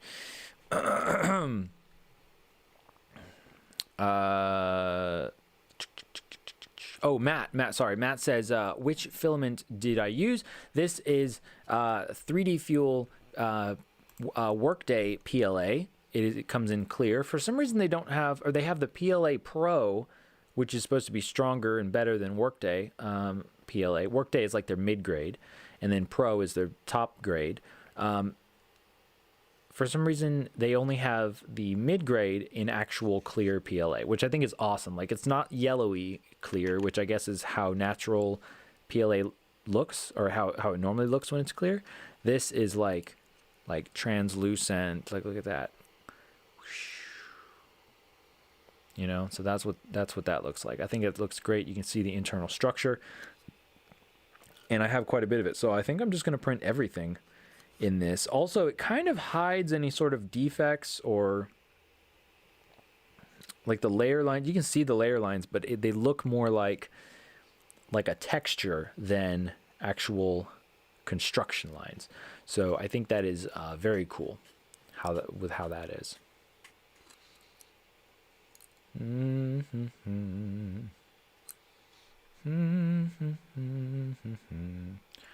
am I looking at there? Okay. Yes. Sorry, so many distractions. Okay, so that's one super cool thing. That is coming, folks. That is on the way. The other thing that is exciting, and this will tail in nicely, is, can you guess what this is? Let me hold up my hand like those makeup artists do. It's kind of blurry. Sorry, it's blurry. I'll figure out something with the focusing, but so yeah, can you figure out what that is? What does that look like? What might fit into there?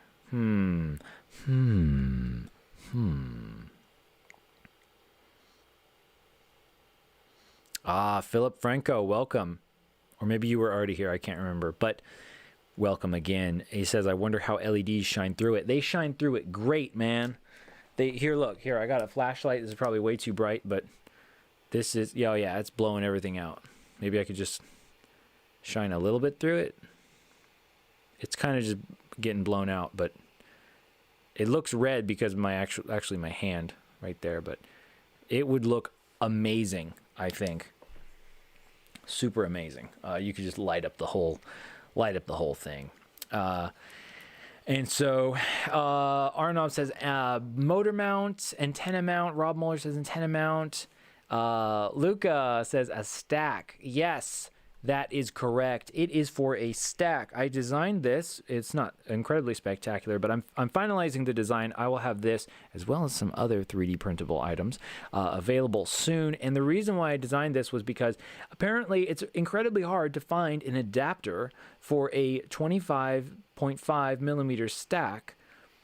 To go from 25.5 by 25.5 to 20 by 20 or 30 by 30 or even 16 by 16. But honestly, I've never messed with 16 by 16. Like, who uses that? What is that? What I haven't seen it. I've heard about it, but anyway, so it has these posts on here. These are fairly strong, not super strong because they're quite thin. They're like 2 millimeters. But the reason why I have this on here is because another big reveal. I got this board that's like all the rage right now. That's supposed to be. I mean, I've heard good reports about it. This is the what is this? The JHEMCU. This is an all-in-one F4 board, and this is really cool because this is incredibly tiny. Hopefully, it will work well. I've heard that people have been using this on 5-inch quadcopters, and it's been working. So this is what I'm going to use for the Cinewoop build. So we'll get to see how that performs with 3-inch sized motors. But anyway, it's a 25 by 25 stack, as is pretty common for, I guess, all-in-one type of boards.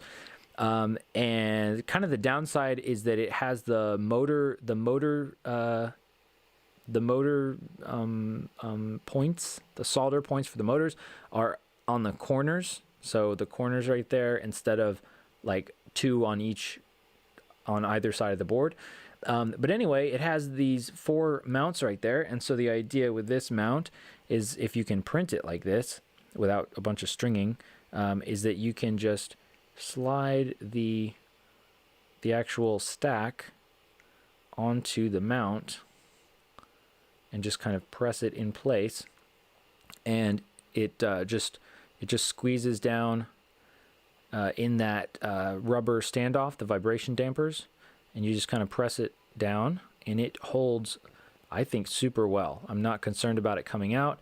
You don't need screws to hold it in place, and like it fits like that. And then on the back side, like I said, I need to test this out a little bit more and finalize some stuff. But on the back side, you have the mounting holes for the 20 by 20 and 30 by 30, as well as 16 by 16. I just decided to throw those in there. So the idea would be you screw it in from the bottom of the frame, and then you mount your all-in-one board on top. And this thing is like, it's not gonna come out. Definitely, it's in there quite good with the friction with the rubber, which in this case the layer lines actually work quite well because they sort of act as like ridges to sort of lock in the vibration dampers.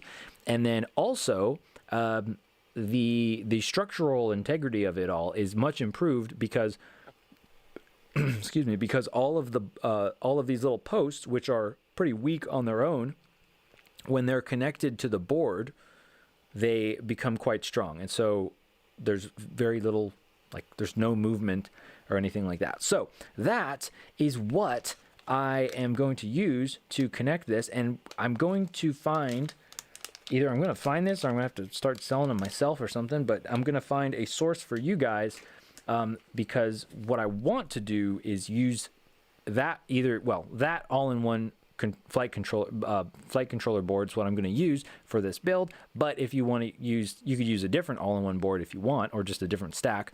But what I want to do is find a resource for those actual adapters for the all-in-one board to the 20 by 20 or 30 by 30 stack. So that is the goal with that. And I'm pretty excited about that. So I think that will work well. And then once I get it finalized, I will put that baby up on Thingiverse and GrabCAD so that you guys can use it. And it's like, it's weird because it's like such a simple part, but like apparently like very few people make them. And I can't find like even good 3D printable ones. So I don't know what the deal is with that. But no, Luca, the posts are not going to break. They're not going to break. They might break if you... the downside is if you don't have good filament, or if your filament has moisture in it, which is what I realized when I was printing this with a different filament, then you're going to have a lot of stringing and weak posts. But I don't think they're going to break. I think that they're quite strong. And again, the other thing is that this is a Cinewoop, so we're not really trying to do, we're not doing like super risky freestyle or racing type of moves. We're not doing, well, probably not doing, you know, building dives or something like really crazy where we're going to smash into stuff. Mostly we're going to be going really slowly. So I think it will work well, but I'll test it out. I could be wrong. Yeah, and Wind of Fire IO says that's what Cinewoop frames are using. And yes, that is or I'm sorry, no, what Cinewoop frame are you using? Yeah, I totally misread that. But the 25 by 25, 25.5 by 25.5 millimeter stack size is what micro quads use, and for some reason they're not carrying, like very few people make 3-inch quadcopter frames for that, which brings us to what frame am I using? And I am using this one right here. And yes, I did have to buy this from Banggood. I did not want to, but Banggood is I think the only, well, actually there might be some others, but I did have it's silly. I had a hard time tracking down this frame because because I was looking for the Reptile Cloud 149 V2 frame. but it's not called that. It's called the HD frame. But I was thinking like, well, HD, I don't care about the HD version, like whatever. So anyway, I found it eventually, and you want this frame as opposed to the non-HD or the version 1, because this one is more durable, and you can see that in the Quad Camps RC review. Really good information on that, and that is why I decided to go with this frame, because of in the review how he was flying it around, and he was actually able to do like quite a bit of sort of like freestyle and acro maneuvers, and have this thing perform pretty well. And it could be also because of the setup. So that's the thing. I'll have to test out, you know, my electronic setup. I don't actually know how everything is going to fly and go together. So I think what I'll do is, well, I think I'll just build it and I'll film it and stuff, and it'll be what it will be, probably, because I don't really want to like build it and then test it and then take it all apart again and then build it. That's what I did for the Budget Basher, but I feel like I'm pretty confident with this that all the parts will work together. Now, here we're going to talk about the different parts. So here's the frame. This is our frame that I have for this. And then this is the receiver. So this is what I'm using, the FLI 14 Plus receiver. And then I'm going to use the iFlight Sigma for the antenna, I think. I mean, not I think. I mean, I think this will work well, but this is what I'm using, the iFlight Sigma, very small micro VTX antenna. For the antenna, I mean VTX antenna, sorry, that's what I meant. And then for the VTX, we're going to use, what's it called?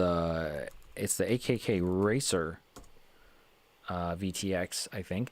And I got this one, I saw good reviews on it, but I figured, because this is kind of when I was thinking, like, well, let's make like a budget build. So $10 VTX, that's pretty good. Looks pretty good and simple. It does have smart audio. It has pit mode, which I've never used pit mode. But that's nice, I guess, if you want it. Does it have a mic? I think it has a mic. It looks like a mic. Looks like it has a mic right there. I also don't really, it does have a microphone. I don't really care about the microphone, but sometimes it's nice to have that. And it's just simple. It's 25 or 200 milliwatt switchable. Of course, use whichever one is appropriate for your, jurisdiction and regulations and all that sort of stuff. And it has an MMCX connector. It does come with an additional connector or an adapter, like an MMCX to the SMA. I believe that's SMA, which is nice, but we don't even need to use that. And MMCX to SMA pigtail, but we don't even need it. We don't need to use it, because what we're going to do is just connect the iFlight Sigma VTX antenna right in there, and it'll save some weight. And speaking of weight, one of the things that I realized with CineWhoops is that, like, I was trying to think, like, oh yeah, we need to make this lightweight, like, in part that's why we want like the all-in-one board, like very lightweight. And that's true. You don't want to have weight for no reason. But what I realize is that these CineWhoops, like, the weight is actually really good. So if you were, like, for the most part, like, a Cinewoop as a freestyle quad would be terrible, because it's like it's high weight. You have all this extra stuff, all this drag, and you have a GoPro on there, and with these little 3-inch propellers, it's like, why? How does that make sense? Well, the reason why it makes sense is because you want the stability of having a sort of like a heavier quadcopter and a lower like thrust to weight ratio, and of course changing things with your throttle expo and your mid and all that sort of stuff is going to make a difference as well, as I've shown with the freestyle quad. But what I realized is, like, it turns out that, like, you don't necessarily have to save every gram like you would with a normal micro quadcopter because with this one, it's not as big of a deal. Now, that said, look, if I'm going to, I don't want to add, like if I'm going to add, 20 grams to the build or to the overall weight, I'd rather have that in battery power, because otherwise, if I have something that weighs 20 grams, I don't know how much this connector weighs, but if you have 20 grams of extra weight, that's dead weight. If you have 20 grams of battery power, that's extra flight time. So that is ideal. Let's talk about the motors. For the motors, I'm going with the Emax Eco 15, 14. No, it's 14? 14. I'm trying to remember now. The 1407s, and I have them in a box right here. So these are 1407, 2800 kV. And you might be thinking that's some low kV right there. You can't even see that, doesn't matter, because it's right there on the screen. You might be thinking that's some low kV, and I was kind of thinking that too, and honestly maybe it will be too low of kV, but I want to give it a try, because I don't have any actual like hard data to actually pick this up, to actually back this up, sorry, but I just feel like I like lower kV motors more, and I think they will be more, I think they will lead to more flight time is what I'm thinking, and also less likely to max out the all-in-one stack that we're using, which is 20, I think it's rated for 20 amps. So that's what I'm going with. Maybe it won't work, maybe it will work, but we're gonna find out, and then maybe once I do the videos on it and stuff, you'll be like, oh, I don't want low kV, and maybe I'll say, yeah, this doesn't work well and you should get higher kV. But that's what I'm doing. I got 4 of those, and I just decided to go with Emax Eco because it is kind of a budget motor, but it's gotten good reviews, and I want to see how it works, because that's kind of part of what I do, and with this whole channel and stuff, is like I want to kind of, you got to take some risks in a sense to try and test some stuff out to see if it's good for other people, because that's what people kind of want to know about. So that's what I have for that. And then again, the flight controller is the JHEMC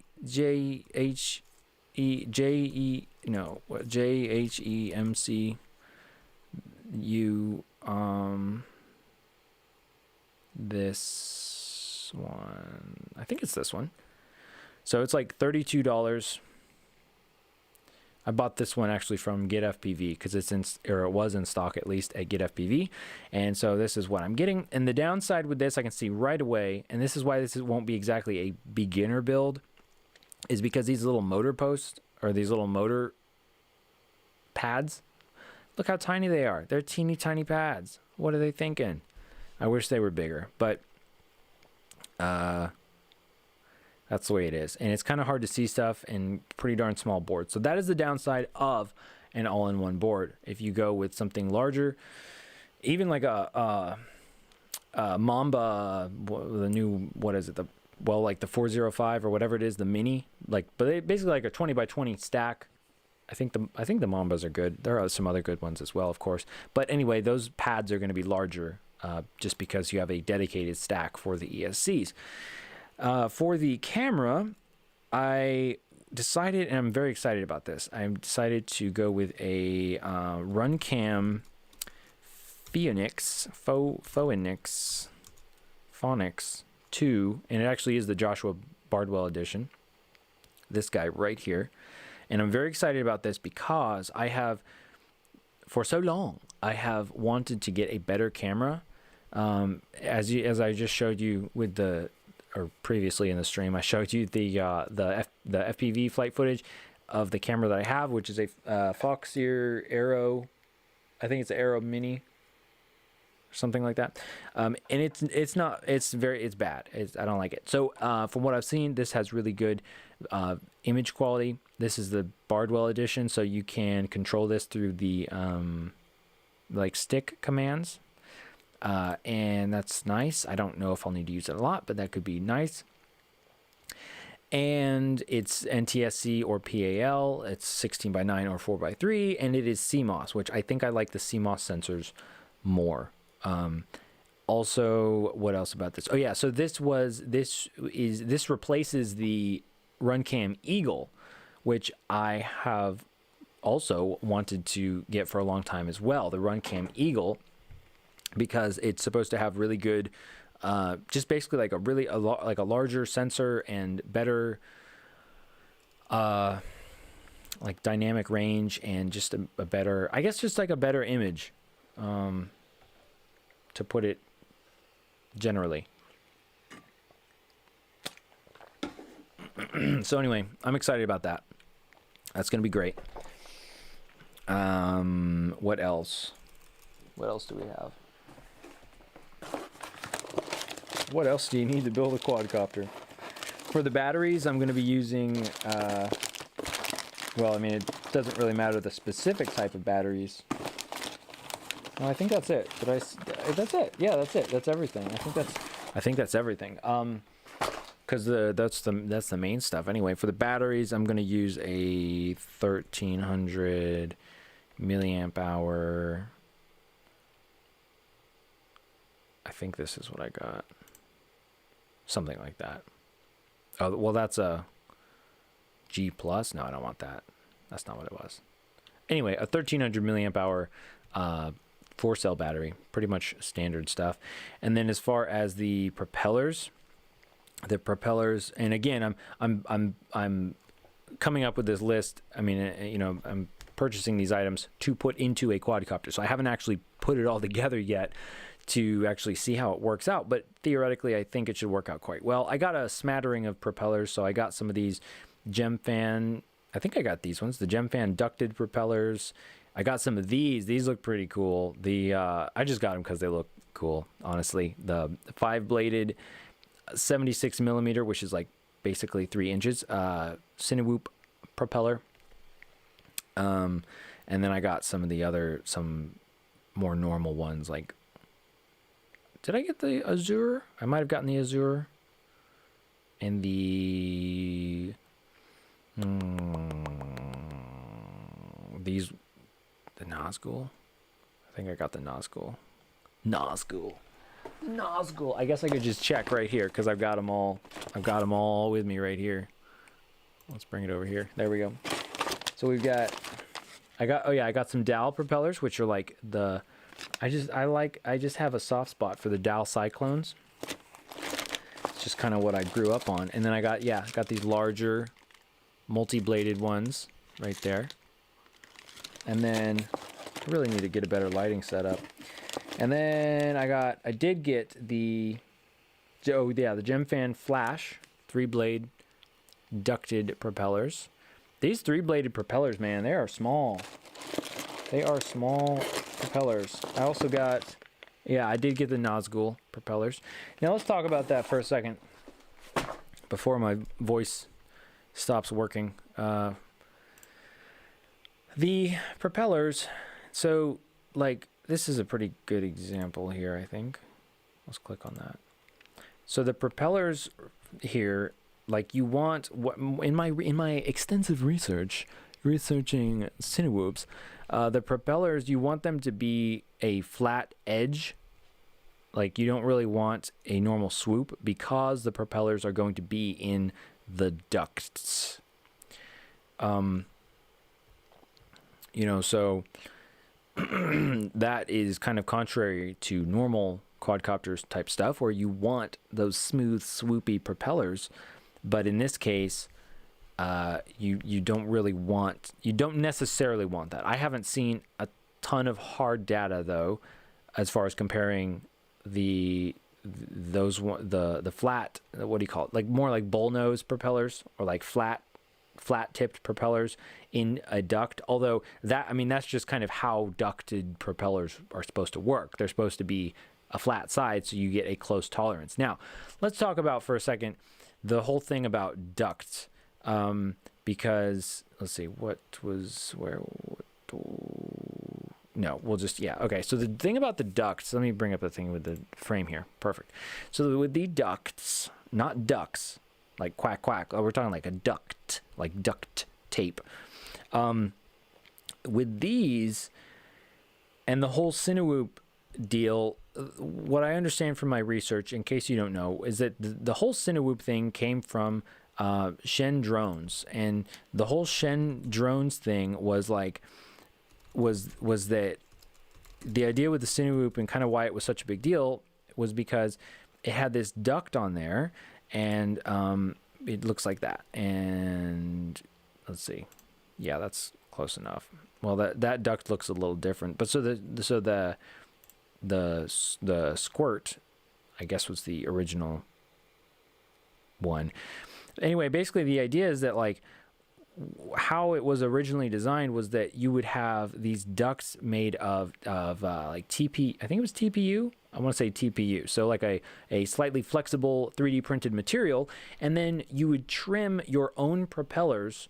You would trim like a 4-inch propeller down to the correct size for a 3-inch, and you would trim it just a little bit larger than the actual duct. And so the propeller would actually rub into the duct a little tiny bit. And so that way you got like almost zero clearance. Obviously you have to have a little bit of clearance or tolerance between the propeller tip and the actual, well, I guess if it's flexible, you don't necessarily have to have clearance. But in any case, you had a tiny, tiny gap between the propeller tip and the duct. But so, and then the idea is, and I mean, this people have tested this out, and so they said, okay, well, that's great. But now, then you had people, and the reason why it's great is because it adds thrust, and so it basically doesn't allow sort of turbulence from the wingtips or the propeller tips to have a negative effect on the amount of thrust that the propellers can produce, basically. So it increases thrust, and that's great because, and I think especially at the time we didn't have as powerful motors. I could be wrong about that, but basically, it's like, yeah, you have this little 3-inch quadcopter and you carry this GoPro, and GoPros are probably heavier at the time as well. You want to have more thrust, and so the thing is, that's great. And also the ducts protect the propellers, or protect people and stuff from the propellers, which is actually really important, I realized. And so I was going back and forth, and I was thinking about, like, do I want to go with ducts or not? Because what the general consensus seems to be is that if you have a quadcopter that has ducted propellers, but the propellers don't get close enough to the duct, then you don't get any added benefit of the actual duct for the thrust. So at that point, you just have basically prop guards. And I've also seen some videos, like by I think Kebab FPV and other people. He doesn't like ducts, but basically talking about how with the ducts you can have some really negative flight characteristics, like it's not going to be as smooth of handling, it won't be like a freestyle quad, and then if you add on to that the fact that having a large gap, I don't know if they show a top, yeah, they do show a top view, look at that gap, wow, having a large gap between the duct and the propeller tip doesn't it negates any sort of positive thrust impact. Then, well, it's like, what's the point of having the duct? Why not just have propeller guards? So that's kind of what I went back and forth with, trying to find a frame. Like, should I get this frame? It's a 3-inch frame, it has propeller guards, but then maybe I should do this one, maybe I should do that one. It's actually very hard to track down a frame. Oh boy. So that was the long version, but what I ended up going with is this frame, the Reptile Cloud 149 frame, because of two things. One thing is I saw the Drone Camps RC review on it, and I was like, oh, that actually does look really good. It looks like it's handling pretty well, even in wind and like diving and that sort of thing. And the other thing is that I realized that having ducts to protect the propeller from things like branches and obstacles, and protect other things like people that you're filming from the propellers, is actually really important. And I think that would be a really huge benefit. Like, I don't know if you could see in some of those shots of when I was flying through the branches, like I would hit some branches and some, they just kind of get chopped up and like it wasn't a big deal. But if you hit like too big of a branch you're instead of just kind of like chopping it up or kind of bouncing off of it, your quadcopter, like a normal unguarded propeller quadcopter, it might get like sucked up in the branch. Like it might just kind of, you know, pull into the branch, or you know, maybe the branch will break a propeller, or maybe you'll lose lift on that motor, and then you'll like be all, you know, you'll fly all wonky and you'll fly into a tree. So basically I realized that having the propeller ducts on there is actually useful, even if you're not getting that added thrust factor to it. Yeah, so that's what I came up with. And I don't want to print my own, or I will print my own ducts, because I have some theories that need to be tested about ducts and propellers. But and of course I could print replaceable ones, but with these ones, this one shows with the foam around them. That's the new version with the foam. I elected to not get the foam because they didn't have that in stock in the US warehouse. And so I'll just be adding foam to the front, probably the front and rear of these ones. And then I might add like a layer of probably packing tape around the duct, because I think that will incredibly increase the durability. I have seen some people talking about how they, you know, do break and crack and stuff. Also with this frame, it has better arms. It has replaceable arms, so you can, where's the bottom view? Bottom view. Bottom view. Show me the bottom. Okay, it won't show me, but it has replaceable arms, so you can just swap out the two back ones as one unit, or the two front ones as one unit, instead of the entire frame, unibody frame, unibody.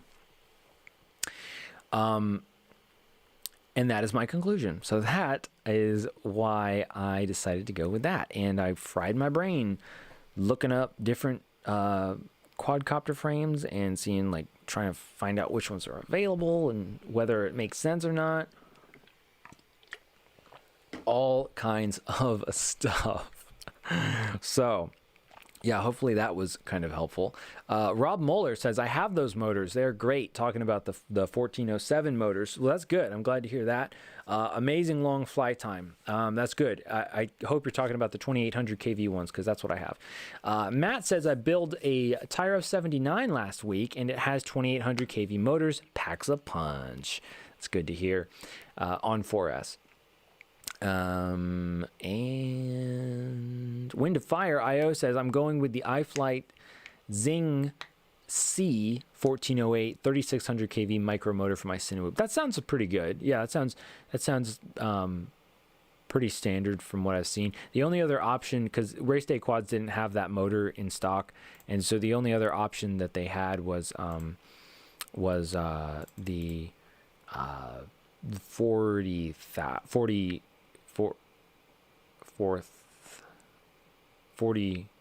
sorry, I can't think numbers. 4,000 kV motor. What am I thinking here? 40,000. That would be a lot of kV. Nobody needs that much kV. That'd be like one of those little CineWhoop things. Yeah, so these ones right here, the Eco, and these are actually great. These are great motors. Fantastic. I mean, they're oh, they do have a C-clip. I thought they had I could have sworn they had a screw at the bottom. Oh well. I was going to say, finally I'm upgrading from the C-clip on the bottom. You see that guy right there. Doggone it. Okay, well, can't have everything, I guess.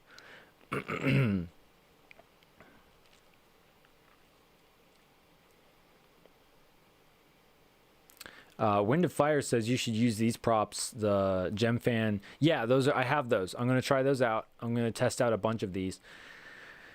For sure. I'm going to test out those ones. And those were these guys right here.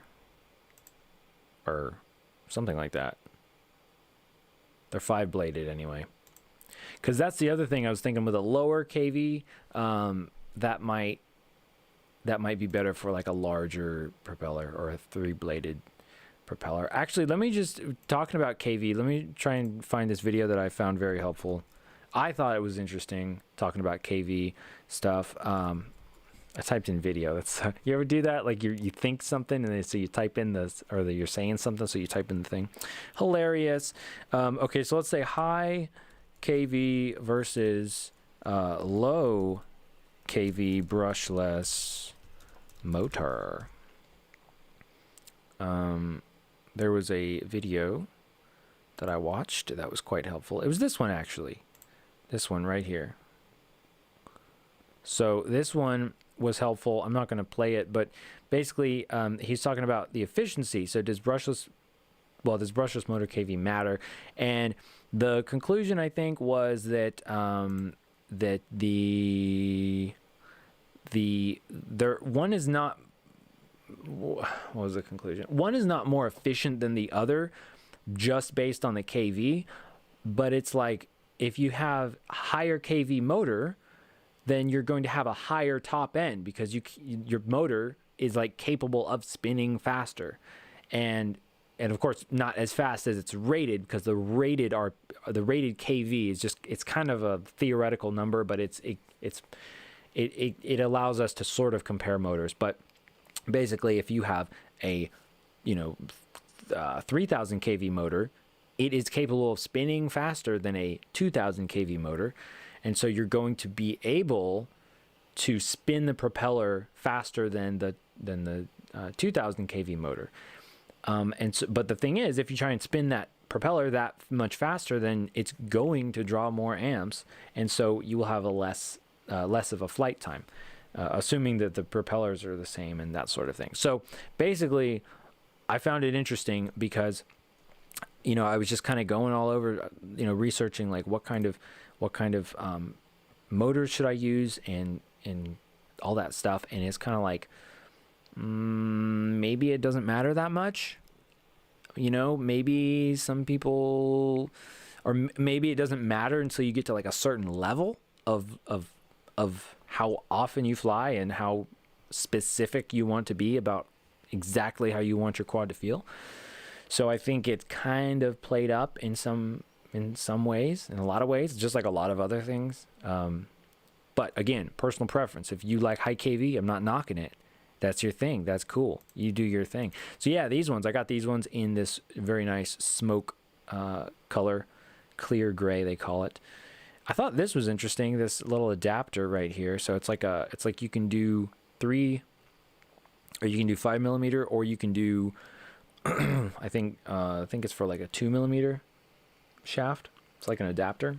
Very interesting. And then you can put the screws on there. Yeah, for sure. Break a Leg FPV says, I only use the arrow. It's the best in my opinion. Well, that's cool. That's cool, man. Break a Leg says, must be your VTX. I have never seen a bad Fox arrow, Foxier arrow. Well, I don't mean necessarily I don't mean the video transmission quality was bad because of the camera. I mean like the actual image quality. Like I don't like the image that I'm seeing. It looks really sharp. But as I said, maybe I can adjust that. Maybe I can play around with the settings as well. And yeah, and for that as well. Also, the range on that, I don't know about the dynamic range on that. It seems like it kind of gets blown out and stuff, but I'd have to sort of specifically, test them out.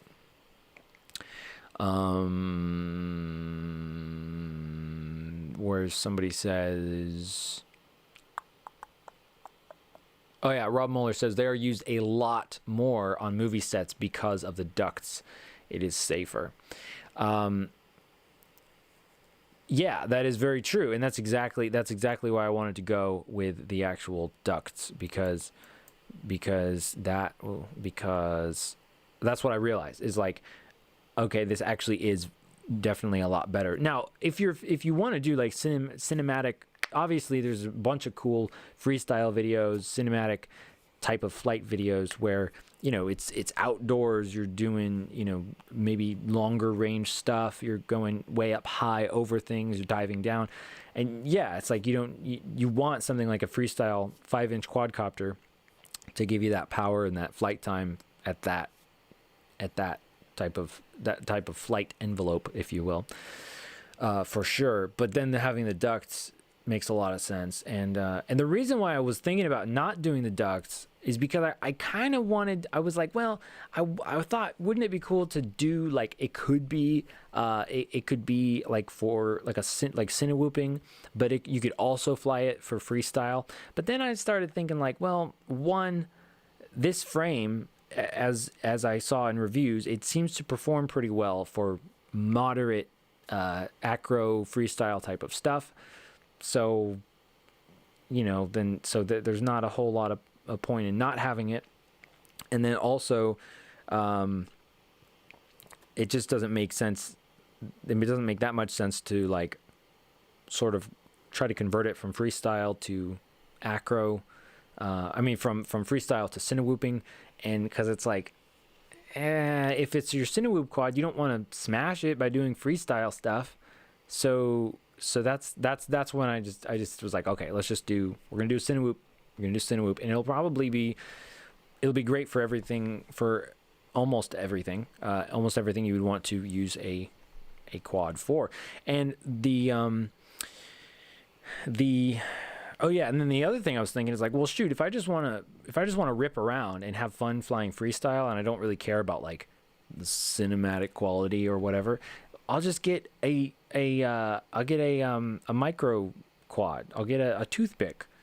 I'll get a toothpick quad. You might even be able to mount put a whatever they have now, a hybrid, the Cat X, or everybody's got one, a dual recording camera, HD and FPV camera. So then I was like, yeah, if I want to just rip around, I'll just get a toothpick, which there's some freaking awesome toothpick style quadcopters now. So that makes a lot of sense, because it's like, it's small, you can rip around and go fast without, like, sounding like a pack of screaming babies are flying through the air, which is how a mini quad normally sounds. And some people like that sound. I'm not a huge fan of it. It's a familiar sound. I like it, but I don't like that it's not a very low key sound. You know what I'm saying?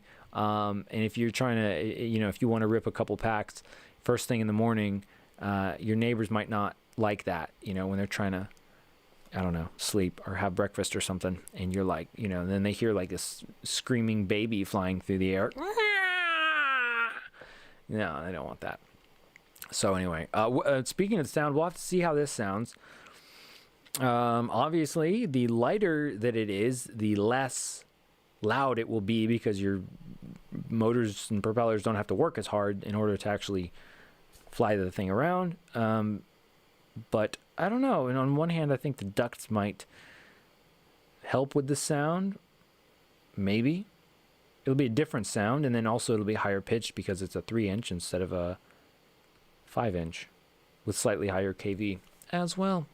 Which actually makes me, I wonder if I just put smaller propellers on my freestyle quad, if that would make it like in fact, let me just show you right here on my freestyle quad. Like, if let's take some of these are pretty cool. These are the Nazgul. These are the Ringwraith propellers right here. So these are the 3-inch propellers. You can see that well enough, I think. And if we compare it to the 5-inch propellers, look at that. Look at this comparison here. Can you see that? Like, get it so that it's, oh, good grief. So if I put that over top, yeah, I think you can see the difference there pretty good. So the 3 inches in the blue, and the black behind it is 5-inch. So that is quite a large difference. I wonder what would happen if I just put 3-inch propellers on my 5-inch quad, and then, like, it would be so underpowered, but maybe it would be more stable in a way because it's more underpowered. Because that's what I realized, as I said earlier in the stream, that that when you have the good thing about having a sort of 3-inch quadcopter carrying a GoPro that's underpowered is that it's kind of supposed to be underpowered. Well, underpowered by freestyle standards, I guess. So not like many times the thrust to weight ratio. But when you have this large 5-inch quadcopter, you think about the area, the surface area of all the discs, the discs of the motors and everything, and how much that is. You're just floating on this big old cloud. You know, you're floating on a big cloud, and you're when you put in some movements, it's just, I don't know, it seems like it's going to be much more floaty. It's floaty. It's very floaty. I don't know if you guys saw the Bardwell's review of the I think it's the Beta FPV Night 5. What is it? Beta FPV Night X Night 5. I think that's what it was. Yeah, the Beta FPV X Night 5. This one, that review. Anyway, that one is he was having trouble flying it because it's so light that when you lower the throttle to fly under something, like a normal quad, it would just drop down. But this one, it wasn't dropping down enough, so he'd just run into branches and stuff. And so I think it's kind of a similar way with the CineWhoops versus the 5-inch quadcopters, where you don't have as much of a surface area sort of on there. You know what I'm saying? You know what I'm saying? So hey, does anybody else have? I think we talked about everything. So does anybody else have any questions? Luca, I know you're leaving, but I'm probably gonna be gone by the time you get back. So whatever you're gonna eat, I'm sure it's delicious. I actually have to go eat some stuff as well. Yeah, I think that's it. Thanks everybody for hanging out with me. I know this has been just kind of all over the place. We've talked about a lot of different stuff. We talked about CineWhoops, talk about upcoming project things like this guy right here, the Mini Hawk, the VTOL Mini Hawk 5. Talked about some 3D printing stuff coming up and whatnot. I think that's gonna do it. Oh, Rob Muller says there are 6S toothpicks around now. Yeah, that's kind of insane. I don't know how you. I mean, a 6S battery, even if it's that small, is gonna be like really large. So I think that would be just too big. Too big. It's too large. Okay, I think that's it, everybody. Thanks so much for hanging out. I'm gonna call it on this one, and I will see you again. I'll see you again, in my normal videos, but we're going to be live again, I think, next Saturday, barring some sort of anything, as long as everything goes as planned. I will see you again next Saturday. Be sure to, I don't know if you haven't subscribed already, but you probably are if you've been watching it for this long. But thanks for subscribing. If you haven't subscribed to this channel, consider doing so. And I just love to hear from you guys. So thanks for watching, everybody, and I will see you again very soon. Thank you.